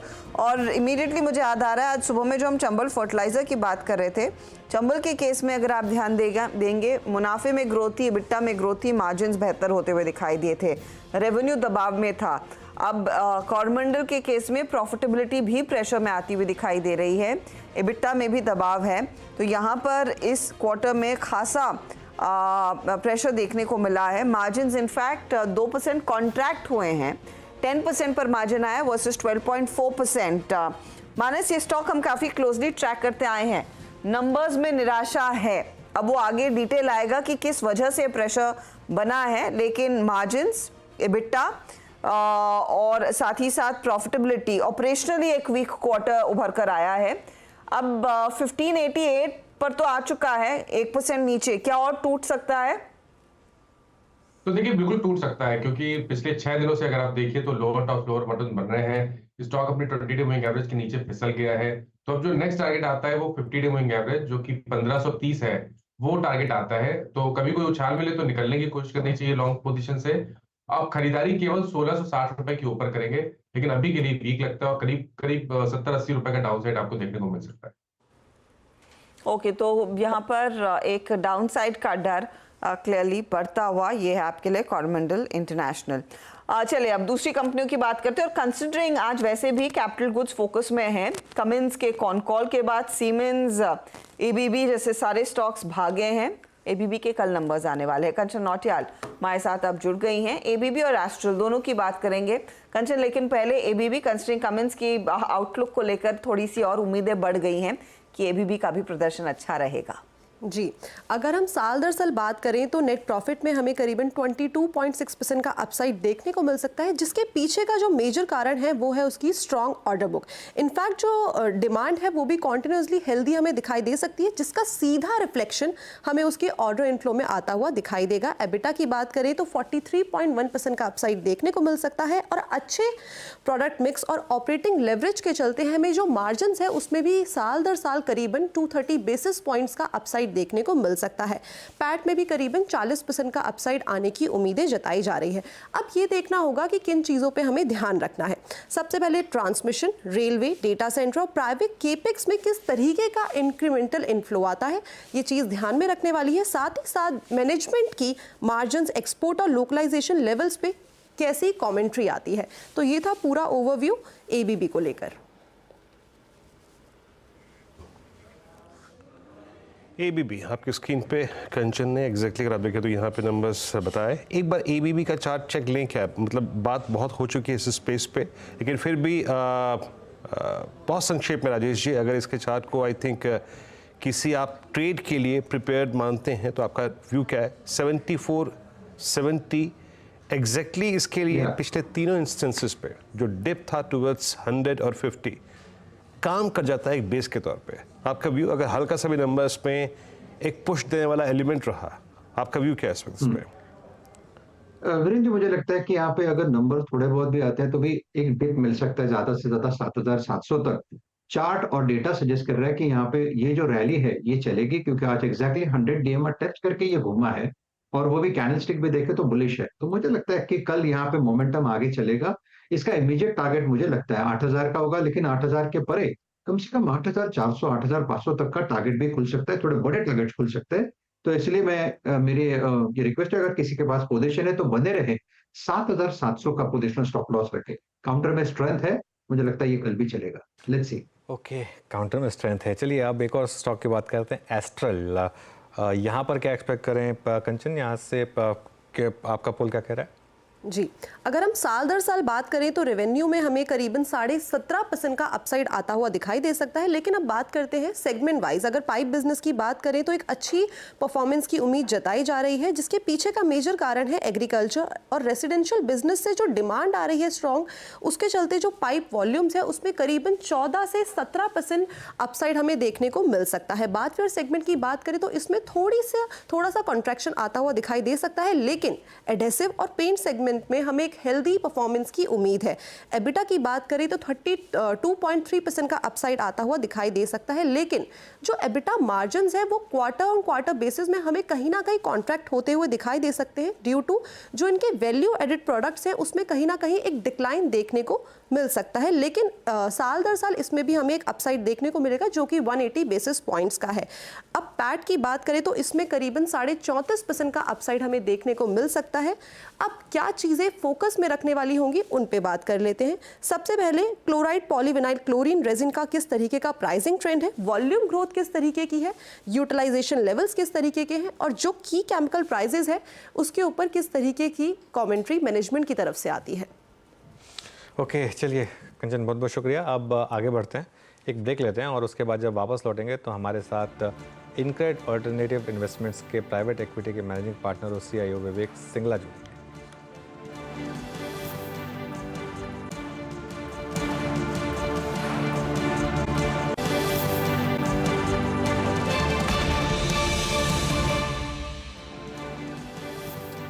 Welcome back. ABFRL, बहुत लोग कहते हैं कि अब ट्रेंड चलना बंद होगा और AB फैशन चलना शुरू होगा, लेकिन ट्रेंड रिकॉर्ड पे रिकॉर्ड प्रॉफिट कर रहा है और ये अभी भी घाटा ही दिखा रहा है। चलिए ठीक है, हो सकता है आगे जाके चले वैसे, लेकिन इनकम बढ़ी है लेकिन लॉस भी बढ़ा है। 141 करोड़ से बढ़कर 161 करोड़ का लॉस यहाँ पर आया है ABFRL में।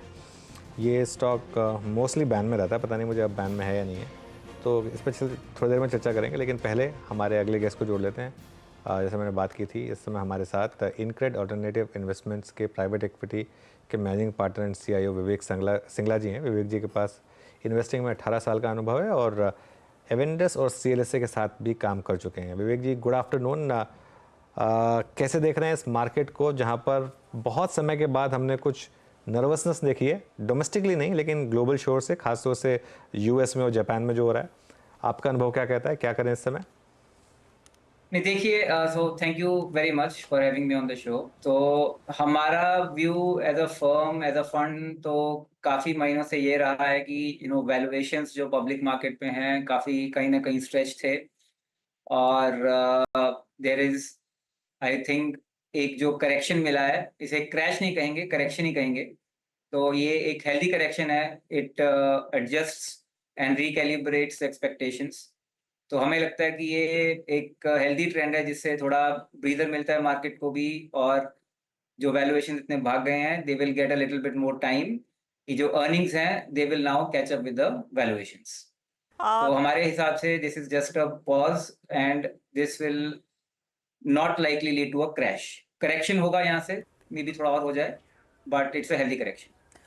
विवेक, जब आप कहते हैं कि थोड़ा सा और करेक्शन होता दिखाई दे सकता है, वो आई एम अज्यूमिंग आप एक्सपेक्ट कर रहे हैं उन सेक्टर्स में होगा जहां पर वैल्यूएशंस काफ़ी ज़्यादा महंगे थे और they run ahead of themselves. ऐसे में क्या आप लोगों ने कोई ऐसी लिस्ट तैयार करना शुरू की है जहां पर मौका मिले तो एक्सपोजर लेंगे? कोई ऐसे दिग्गज स्टॉक्स जो आप वॉच कर रहे हैं कि अपॉर्चुन मोमेंट पर अपने पोर्टफोलियो में ऐड करें? देखिए, हमारा जो व्यू है बहुत कंस्ट्रक्टिव है on consumer space, on financial services space. मुझे लगता है कि फाइनेंशियल सर्विसेज स्पेस खासकर एक ऐसा सेक्टर रहा है जो पिछले रैली में जिसने खास पार्टिसिपेट नहीं किया है, और कहीं ना कहीं वाइल क्रेडिट ग्रोथ कंट्री में, इकोनॉमी में अच्छी रही है, बट लोगों को लगता है कि क्रेडिट कॉस्ट बढ़ेगा, आगे चल के NPAs आएंगे, तो वो रिफ्लेक्ट कर रहा है मार्केट सेंटिमेंट्स में। तो ये सेक्टर बड़ा, आई वुड से, बैकबोन ऑफ द इकोनॉमी है और इसने पूरी रैली को लार्जली मिस आउट किया है। वी बिलीव आगे चल के थोड़ा क्रेडिट ग्रोथ के साथ साथ जो क्रेडिट कॉस्ट की जो एक्सपेक्टेशन है वो भी थोड़ी नॉर्मलाइज होगी। So this is one sector that we are very bullish on. Second sector that we are bullish on is consumer, in the sense that अभी आप देखेंगे कि जो बजट में भी फाइनेंस मिनिस्टर ने जो अनाउंसमेंट्स की हैं, large portion of our focus has been on कि किस तरह से एक middle class and lower middle class आदमी के हाथ में ज़्यादा डिस्पोजेबल इनकम दे सकें, whether it's through a tax break, whether it's through employment benefits. But ये जो चीजें हैं on the ground, I think they will make a lot of difference. So हम जो Tier 2, Tier 3 में जो कंजम्पशन हो रहा है उस पे हम काफी कंस्ट्रक्टिव हैं आज की डेट में, तो finance as well as consumption. Vivek ji, एक और स्पेस मैं पूछना चाहूँगा, कैपिटल गुड्स पे आपका व्यू क्या है? क्योंकि यहाँ पे कुछ इंडिविजुअल स्टॉक्स और कंपनीज की जो पेरेंटेज है, ग्लोबल पेरेंटेज, उन्होंने कुछ अलर्ट्स और आई थिंक अर्निंग्स में धीमेपन के आई थिंक एक्सपेक्टेशन जाहिर किए हैं। हालांकि जो उनकी इंडियन यूनिट्स है वो कह रही है कि नहीं, वो आई थिंक उनका आउटलुक है, हमारा आई थिंक व्यू डिफरेंट है। बट कैपिटल गुड्स पे आपका व्यू क्या है? क्योंकि ये एक और स्पेस था, living L&T apart, I think जिसने शार्प मूव देखा था CY24 के फर्स्ट हाफ में और एंटायर CY23 में। तो क्या यहाँ कूलिंग ऑफ रिक्वायर्ड हो चुकी है क्या प्राइस को फिर चेज करने के लिए?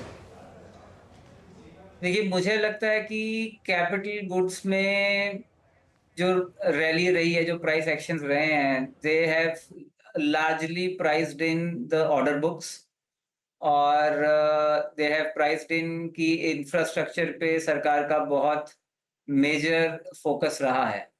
इट्स नॉट दैट कि वो फोकस अब हट गया है, फोकस अभी भी आई थिंक इंफ्रास्ट्रक्चर और केपेक्स पे सरकार का काफी रहा है, रहेगा भी। बट हमारा मानना ये है कि कहीं ना कहीं अ लॉट ऑफ द पॉजिटिव्स जो हैं वो प्राइस में आ चुके हैं या आ चुके थे। सो मेरे ख्याल से पहले earnings will have to deliver, valuations may not correct in value as much, but time correction शायद थोड़ा होने की उम्मीद है हमें। तो हमारा मानना यह है कि आगे चल के एग्जीक्यूशन पे बहुत ज्यादा फोकस रहेगा।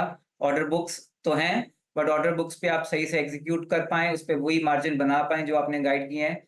On that basis only the price actions will take place. Vivek, क्या डिफेंस काउंटर्स में आप इस समय पोजीशन होल्ड करते हैं? If yes, do you continue to hold that trade? क्योंकि ये सारी कंपनियां, आप हाल देखिए, सारे शिप बिल्डिंग या जो नेवी के लिए काम करते हैं, उनमें बहुत तगड़ी रैली देखने को मिली थी। और सोमवार को जिस तरह के क्रैक्स आए या फिर फ्राइडे से जो बिकवाली शुरू हुई, लगा था कि यहाँ पर शायद कुछ और नुकसान देखने को मिल सकता है या फिर और सेलिंग प्रेशर आएगा, but they've completely come back.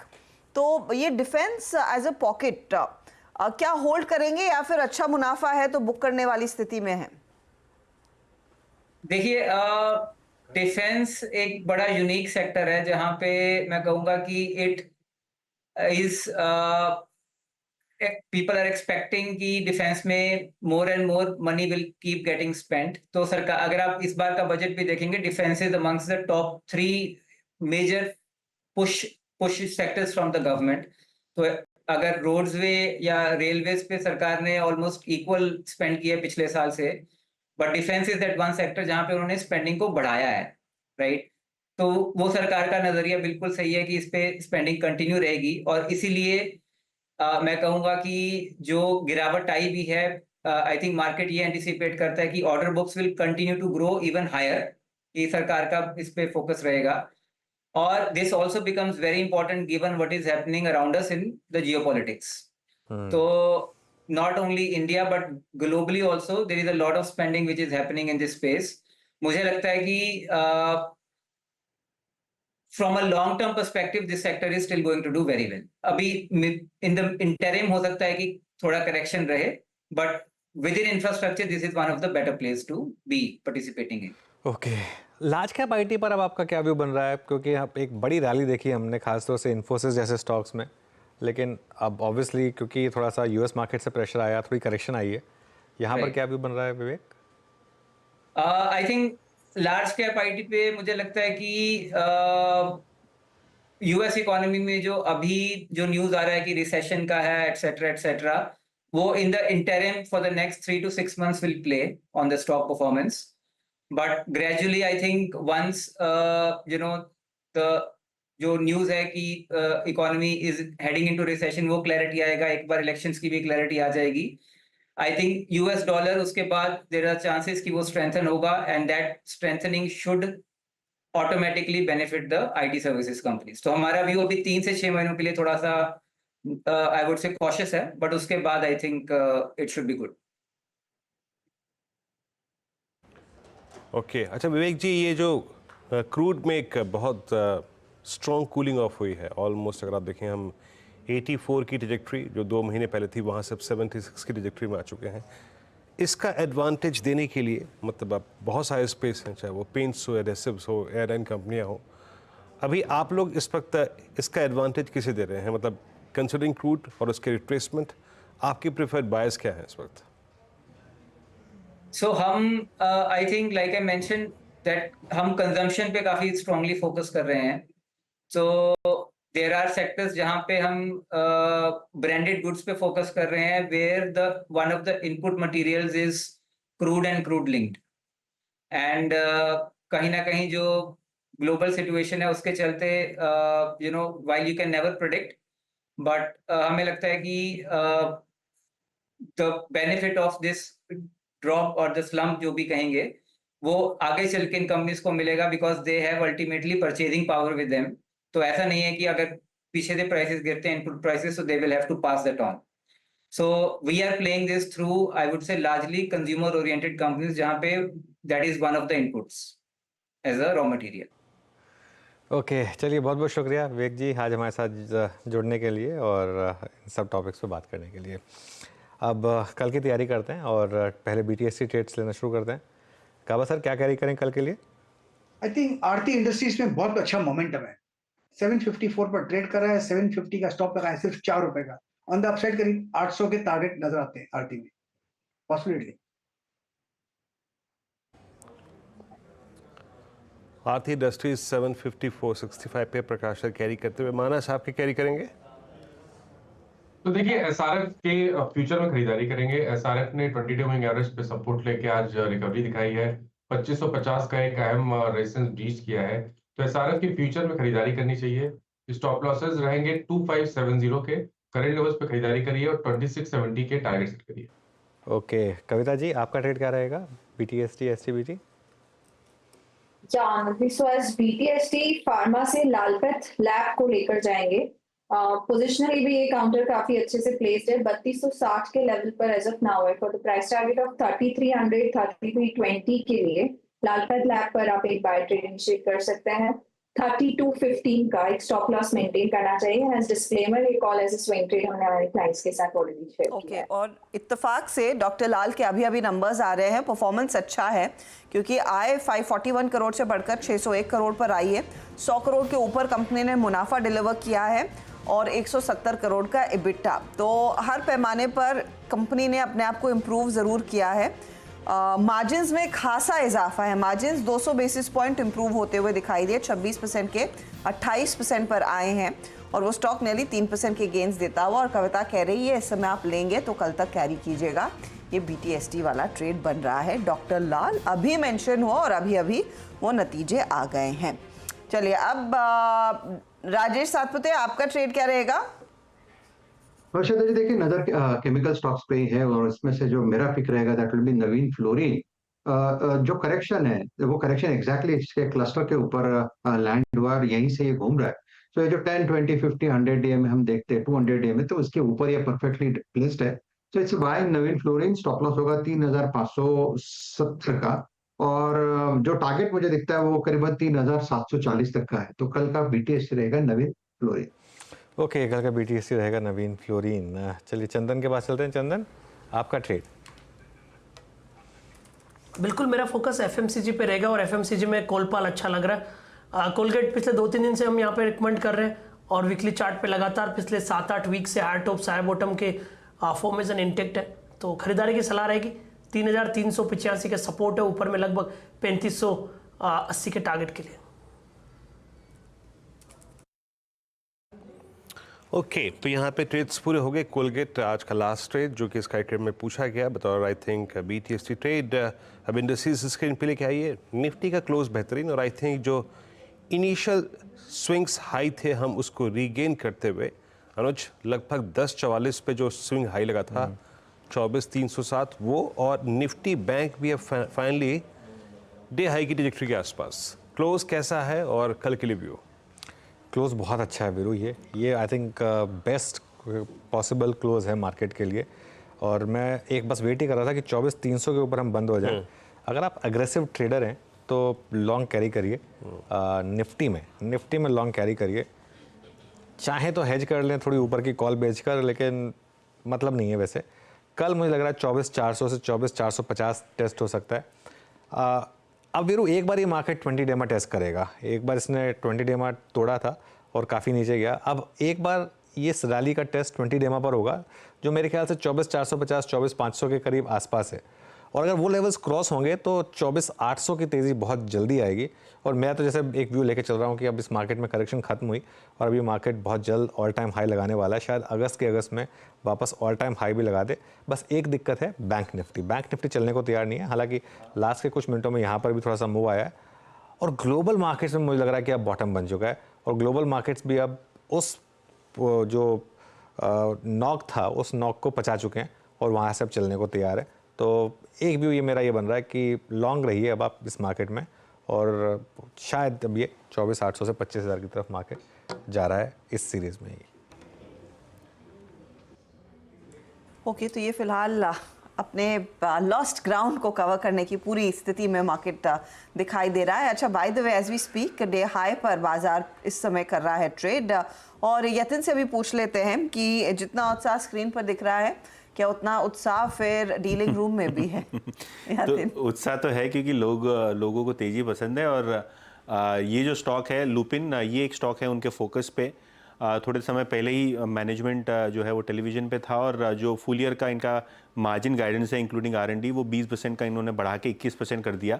Numbers भी अच्छे हैं और डोमेस्टिक म्यूचुअल फंड्स यहाँ खरीदारी कर रहे हैं। डीलर्स के हिसाब से फार्मा स्टॉक्स में तेज़ी करनी चाहिए और लुपिन उनकी यहाँ पसंदगी है क्योंकि उनको लगता है कि स्टॉक में 25 से 30 रुपए का अप मूव आ सकता है। तो ये एक स्टॉक है जहाँ डीलर्स अपने क्लाइंट्स को खरीदारी करवा रहे हैं। और दूसरा स्टॉक है वेदांता। यहाँ काफ़ी सारे HNIs खरीदारी कर रहे हैं। येस्टरडे कंपनी के कॉन्फ्रेंस कॉल के बाद बहुत सारे ब्रोकरेजेस ने यहाँ टारगेट भी रिव्यू किए हैं।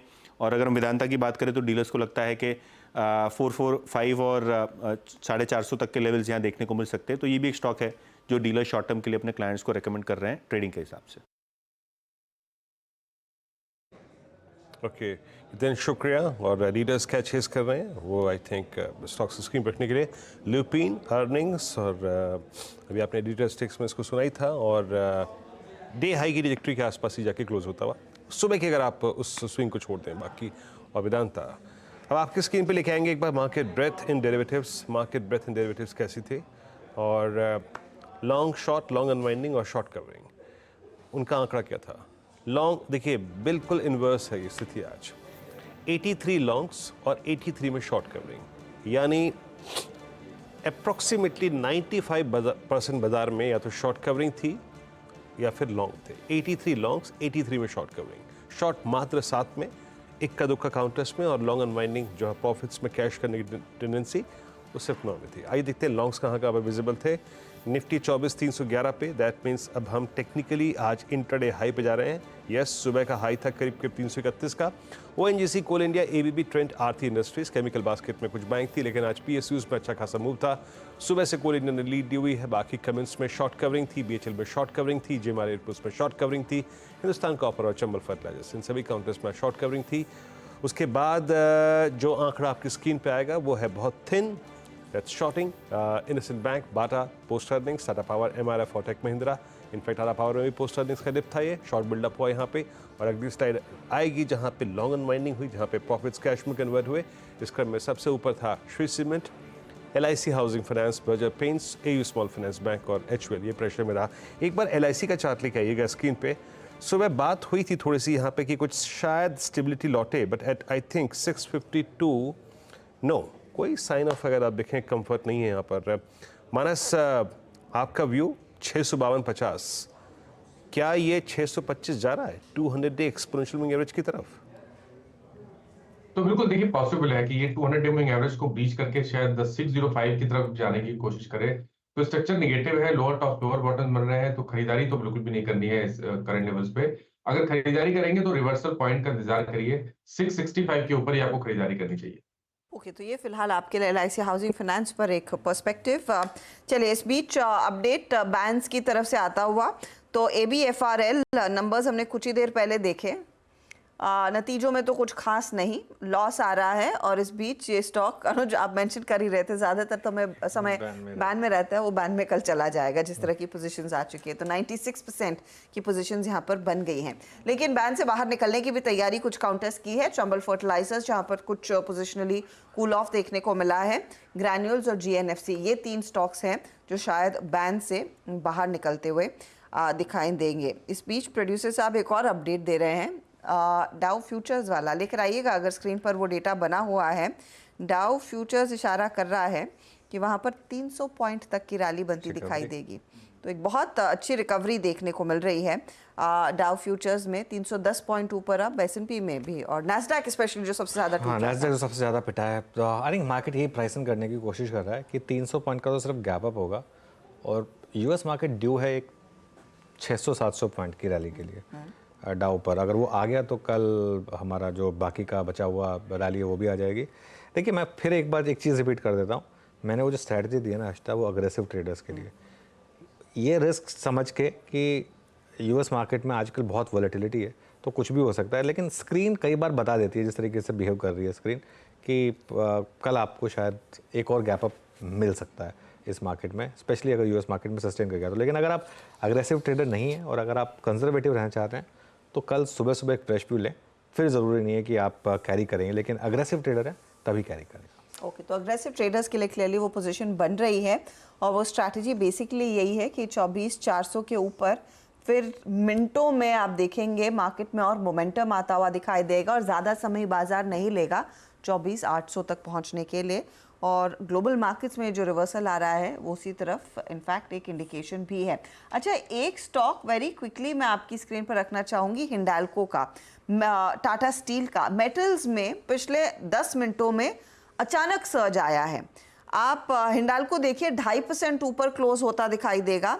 टाटा स्टील में भी 2.5% तक की तेजी, और टाटा स्टील के नंबर्स के बाद 2 दिन लगातार ये स्टॉक करेक्ट हुआ और आज एक पुल बैक ट्रेड बनता दिखाई दिया है। मानस, दोनों में बेहतर इस समय आपके लिए क्या लग रहा है कैरी करने के लिए कल? तो देखिए अभी भी वेट करना बेहतर है। हिंडाल्को में 630-32 के लेवल जब तक ब्रीच ना हो, उसके ऊपर ना निकले, तब तक यहाँ पर खरीदारी नहीं करनी चाहिए। और देखिए टाटा स्टील में भी एक 150 556 पे रेजिस्टेंस है, तो 156 के ऊपर ही यहाँ पर खरीदारी करनी चाहिए। ओके, टाटा स्टील 154.18 पे। एक बार जरा please Nifty metal index day जो मूव दे रहा है उसको स्क्रीन पे देख लेते हैं, क्योंकि एक एक करके बहुत सारे काउंटर्स जो हैं वो डे हाई पर आते हुए मेटल स्पेस से। निफ्टी, एक second, I think exchange, yes, it's 9143, एक पुल बैक देता हुआ। याद रखिएगा 3-4 दिन में ये इंडेक्स बहुत टूटा था, बहुत क्रैक हुआ था। मतलब लगभग 3 सेशंस में 9732 से लेके मतलब 1000 पॉइंट का रिट्रेसमेंट। तो अभी जस्ट ये एक पुल बैक ट्रेड है और अपने 100 डे एक्सपोनेंशियल को रीगेन करने की कोशिश करता हुआ। सुबह हमने एक स्टॉक का और जिक्र किया था और ये प्रश्न मैंने पूछा था आई थिंक राजेश सतपुते जी से कि डिक्सन क्या एक अच्छे पुल बैक के लिए तैयार है, और थ्योरी यही थी कि ये स्टॉक हमेशा और बीते 6 महीने में 50 डेमा के रिट्रेसमेंट को रिवॉर्ड करता है अगर आप उसे बाय करें। राजेश जी, सुबह ये प्रश्न पूछा था मैंने आपसे, 11,661 पे क्लोजिंग आती हुई और अब ये सारे एवरेजेस के ऊपर है। इस पर आपका पर्सपेक्टिव क्या है इस वक्त? देखिए, अगर डिक्सन का चार्ट देखे और डेटा भी देखे तो शॉर्ट कवरिंग हो रही है, और बिल्कुल आपने सही कहा, अगर 50 डे में के नीचे तो ये जाता नहीं, 50 डे में टेस्ट करते ही यहाँ पे रिवर्सल आता है। तो देखिए यहाँ पे मेरे हिसाब से लॉन्ग साइड का ही ट्रेड होना चाहिए और बने रहे अगर आपने लिया है। नया स्टॉप लॉस होगा 11,500 का। मेरे हिसाब से वीरेंद्र जी, कल अगर ये 11,700 के ऊपर खुलता है, जिसके चांसेस बहुत ज्यादा है, मुझे लगता है ये जो नेक्स्ट टारगेट अनफोल्ड होता है वो रहेगा करीबन 12 से 12,200। तो मुझे लगता है डिक्सन में अगर पोजीशन किसी ने बनाई है तो it's a hold for me, rather it's a buy for me, 11,500 का stop loss. Okay, Dixon is a buy. आज सुबह से इसमें अच्छा मोमेंटम है। अच्छा, एक बार एक स्टॉक देखते हैं, ट्रेंट में एक याद रखिएगा एक बहुत शानदार तेज़ी रही थी, उसके बाद इस स्टॉक में थोड़ा करेक्शन आया। इसका इनफैक्ट 1 महीने का और 6 महीने का चार्ट देखते हैं, वो दोनों आपको पर्सपेक्टिव दिखा देगा किस तरीके से स्टॉक में करेक्शन आई। करीब 6,000 तक जाने के बाद ये स्टॉक थोड़ा करेक्ट हुआ, और अब इसका 6 महीने का चार्ट देखिए, 2 क्वार्टर के नंबर्स के बाद क्या री रेटिंग हुई थी, इसमें लगातार बात हुई थी इसकी री रेटिंग की। जो मुझे आज फीलिंग आ रही है, मार्केट जो अजम्पशन लेके चल रहा है वो वी मार्ट के नंबर्स का थोड़ा सा एक रब ऑफ, अगर वी मार्ट इतने अच्छे नंबर डिलीवर करेगा तो ट्रेंड तो शायद उससे ज़्यादा अच्छे डिलीवर करेगा। और ट्रेंड के नंबर्स परसों आने हैं, और देखिए ABFRL के नंबर्स हम ऑलरेडी देख चुके हैं। मुझे हैरानी नहीं होगी अगर ट्रेंड के नंबर्स बहुत ही शानदार आ जाएं तो फिर से, क्योंकि ये एक अलग इस समय क्या कहते हैं उसको लीग में स्टॉक, तो इस पर नज़र रखिएगा। इसके नंबर्स परसों आने, तो इसका 52 वीक हाई था करीब 5900, करेक्ट हो चुका है। अगर अच्छे आ गए 50 नंबर इसके जो पिछले 2 क्वार्टर में रहे हैं, ऐसे ही नंबर आ गए तो ये ऐसा स्टॉक है जो वापस 52 वीक हाई लगा देगा। तो इस चीज़ पर, इस स्टॉक पर ध्यान रखिएगा। ऐसे कुछ काउंटर्स हैं जो बस इंतज़ार कर रहे हैं उस बड़े मूव का, बड़े एक्शन का, और ये वही काउंटर्स हैं जो पहले टॉप परफॉर्मर्स भी रह चुके हैं। और लुपिन उसकी सबसे बड़ी मिसाल है जिसने एक बाय फार बढ़िया परफॉर्मेंस दिखाया है। 314 पॉइंट ऊपर आपको इंडेक्स टिकता हुआ दिखाई देगा। आखिरी 4-5 मिनट ही बचे हैं, उस लिहाज से आप गौर करिएगा। इनफैक्ट आयशर मोटर्स जाते जाते थोड़ी सी पोजीशंस अपनी रिकवर करके जा रहा है, हालांकि अभी भी 1% नीचे है। एक बार L&T पर मैं एक व्यू लेना चाहती हूँ, क्योंकि हमने इतना ABB, कमिंस, सीमेंस पर बात की है। चंदन, ये 3641 पर क्लोज, क्या उससे संतुष्ट हैं आप पहले तो, और क्या ये ट्रेड आगे बढ़ने के चांसेस हैं या नहीं कल परसों? देखिए कैपिटल गुड्स में आप देखोगे तो L&T कंपैरेटिवली लेस वोलेटाइल रहा है और मोमेंटम यहाँ पे थोड़ा सा कम है। कहीं ना कहीं एक बड़े दायरे में कामकाज करता है। नीचे में आप देखोगे 3460 3500 का बेस बनाते हैं, ऊपर में लगभग 3800 से लेकर 3900 तक जाता है। तो जिस हिसाब से नीचे के लेवल से रिकवर हुआ है पिछले 3-4 दिनों के करेक्टिव मूव के बाद, लग रहा है कि अपसाइड के स्विंग्स यहाँ पे बनने चाहिए। मेरा ऐसा मानना है कि लगभग 3570 के आसपास के सपोर्ट बन रहे हैं एक बार के लिए 3800 तक के स्विंग को प्ले करने के लिए।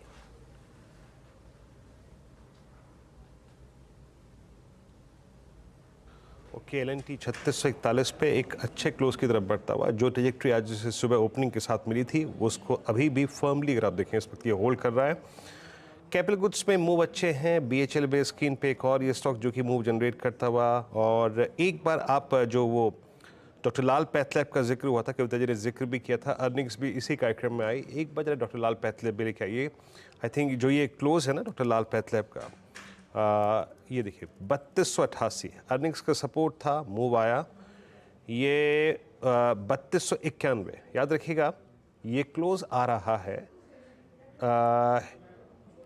पोस्ट कोविड जो पहला क्रैक आया था जनवरी 2022 में, जिस दिन 200 डे एक्सपोनेंशियल मूविंग एवरेज टूटा था, मेरे ख्याल से मार्च 2020 के बाद पहली बार वो ये लेवल है 3318। तो एक बड़ा हिस्टोरिकल लेवल रीगेन किया है, first time post I think पूरा 2020, 21, 22 के बाद यहीं पे 200 डेमा का क्रैक आया था। ये हम कल के लिए कैरी कर रहे हैं 3200 करीब 20 पे, बात करते करते 3220 पे आ गया। अर्निंग्स हर्षदा ने आई थिंक आपको एक्सप्लेन कर ही दी थी और टारगेट्स हिट हो गए यहाँ पे। कविता जी कैरी कर ले इसको, कंसिडरिंग आई थिंक जो उसका मोमेंटम है उसको देखते हुए। नहीं, अच्छा मेरे ख्याल से चली गई, उनका ट्रेड का काम पक्का हो गया था, ठीक हो गया था। तो मेरे ख्याल से हर्षदा अच्छा मूव आया है इसमें अर्निंग्स के बाद, और डे हाई पर और almost multi year high for doctor Lal pathlab. हाँ, एकदम काम हो गया, आपका लैपटॉप बंद, घर के लिए निकलो। लेकिन ये वाकई में एक बढ़िया ट्रेड और टाइमली ट्रेड इनफैक्ट साबित हुआ, क्योंकि वो मिनटों का खेल था। वीरू जिस तरह से कविता ने टाइमली स्पॉट किया और वो नंबर्स पर हमने रिफ्लेक्ट भी किया। अच्छा, एक दो और stocks, and I am surprise Veeru ने अब तक इसकी बात नहीं की है। वीरू, भेल नहीं रेडार पर आया, 306 के आसपास क्लोज दिखा रहा है आज। मैंने मन में था ना BHL के बारे में कम बात किया करूंगा, मैं दिल से बात बता रहा हूँ। पर 6% का एक्शन कैसे आप मिस कर गए? मेरे दिल को चुभ गए इसलिए नहीं, मैंने था ना कि अब मैं अब BHL में बात नहीं करूंगा मैं। चलिए, आप नहीं तो मैं पूछ रही थी। राजेश जी बताइए, इसका भविष्य कैसा लग रहा है? नहीं, भेल का भविष्य बहुत बड़ा है, आप तो बहुत छोटे हैं, लेकिन फिर भी मुझे लगता है कि यहाँ पे बाय साइड का ही ट्रेड बनेगा। मुझे लगता है जब जब ये 300 के आसपास आता है तब तक इमीडिएट सपोर्ट लेता है। चार्टिकली भी अगर आप देखें तो वहाँ पे क्लस्टर ऑफ मूविंग एवरेजेस आते हैं, तो 300 के नीचे तो इमीडिएट घटा नहीं है, तो ऑब्वियसली ये लॉन्ग साइड का ट्रेड बनेगा। मुझे लगता है अगर कल की भी बात करें तो इसका BTST टारगेट 314 का होगा, तो it is still a buy. अगर थोड़ा कोई वक्त दे तो प्रोबेबली 320 से 325 तक की जगह बनेगा, क्योंकि एक चैनल में चल रहा है। तो भेल लॉन्ग साइड का ट्रेड बनेगा, 300 के नीचे स्टॉप लॉस रखेंगे। ओके, चलिए अब एक काम करते हैं, 1.5 मिनट बचा है, मार्केट क्लोजिंग को रिकैप करते हैं। बहुत शानदार दिन मार्केट के लिए आज। इंट्राडे में वॉलेटिलिटी जरूर रही, लेकिन 24,300 के हम ऊपर बंद हुए। ध्यान रखिएगा, ये वही मार्केट है जो कल 24,000 प्रोटेक्ट करने के लिए फाइट कर रही थी। आज 24,300 के ऊपर बंद हुए हैं 300 पॉइंट की रैली के साथ, और बैंक निफ्टी भी करीब 1% ऊपर 460 पॉइंट की गेन के साथ ऊपर बंद होता हुआ। हालांकि बैंक निफ्टी ने थोड़ा अंडर परफॉर्म किया, लेकिन टुवर्ड्स द एंड अच्छा फाइनली क्रॉस कर लिया वो 50-200। बस तकलीफ क्या है कि वो 50-200 के कॉल बायर को कुछ नहीं मिलेगा, क्योंकि एडजस्टेड क्लोज जो है वो काफ़ी नीचे आएगी इससे। निफ्टी IT लेकिन 1.5% ऊपर 39,200 पर Nifty IT। Mid cap index करीब 2.5% ऊपर। स्मॉल कैप इंडेक्स देखिए आप 3% की रैली। आज एडवांस डिक्लाइन पूरे दिन इतना शानदार था, मतलब ऐसा एडवांस डिक्लाइन मैंने बहुत कम देखा है। 2000 से ज़्यादा बढ़ने वाले शेयर, 300 गिरने वाले शेयर आपको दिखाई देंगे इस समय। चलिए सेक्टोरल ब्रेड देखते हैं एक बार, और उसके बाद निफ्टी के हीट मैप के साथ एंड करेंगे। अक्रॉस द बोर्ड ग्रीन, सबसे ज़्यादा हाई बीटा सेक्टर्स चले। Metals 3%, realty 2.5%, financials, bank Nifty IT, oil and gas 3%, 2.5% आपका कैपिटल गुड्स, और look at CPSE 4% CPSE index ऊपर था। निफ्टी का हीट मैप देखते हैं, सबसे ऊपर आपको शायद ONGC दिखाई देगा। ONGC करीब 7% ऊपर था। फिर कोल इंडिया, उसके बाद Adani group stocks, enterprises of ports, Hindalco, power, Shriram finance, steel, Tata steel. शानदार क्लोज। एक जोरदार सत्र और इस जोरदार सत्र जहां पर 322 अंकों की बढ़त पर इंडेक्स जाकर टिका है। फटाफट से आपके लिए एक अपडेट सीधा सौदा का। नीरज और आशीष के बीच का मुकाबला, ट्रेड सबसे ज़्यादा जो जमे हैं वो आपकी स्क्रीन पर आएंगे और यह है नीरज का पोर्टफोलियो। टीवीएस मोटर 5% ऊपर, Suzlon, Lupin, gulf oil lubricants, ये सारे तेज़ी वाले ट्रेड्स थे। आशीष ने 2 मंदी वाले ट्रेड्स रखे, एक ग्लैंड फार्मा, दूसरा बाटा। लेकिन तेज़ी में देखिए पीबी फिनटेक्स नंबर्स पर 4% भागा और चंबल भी नंबर्स पर 3% से ज़्यादा ऊपर।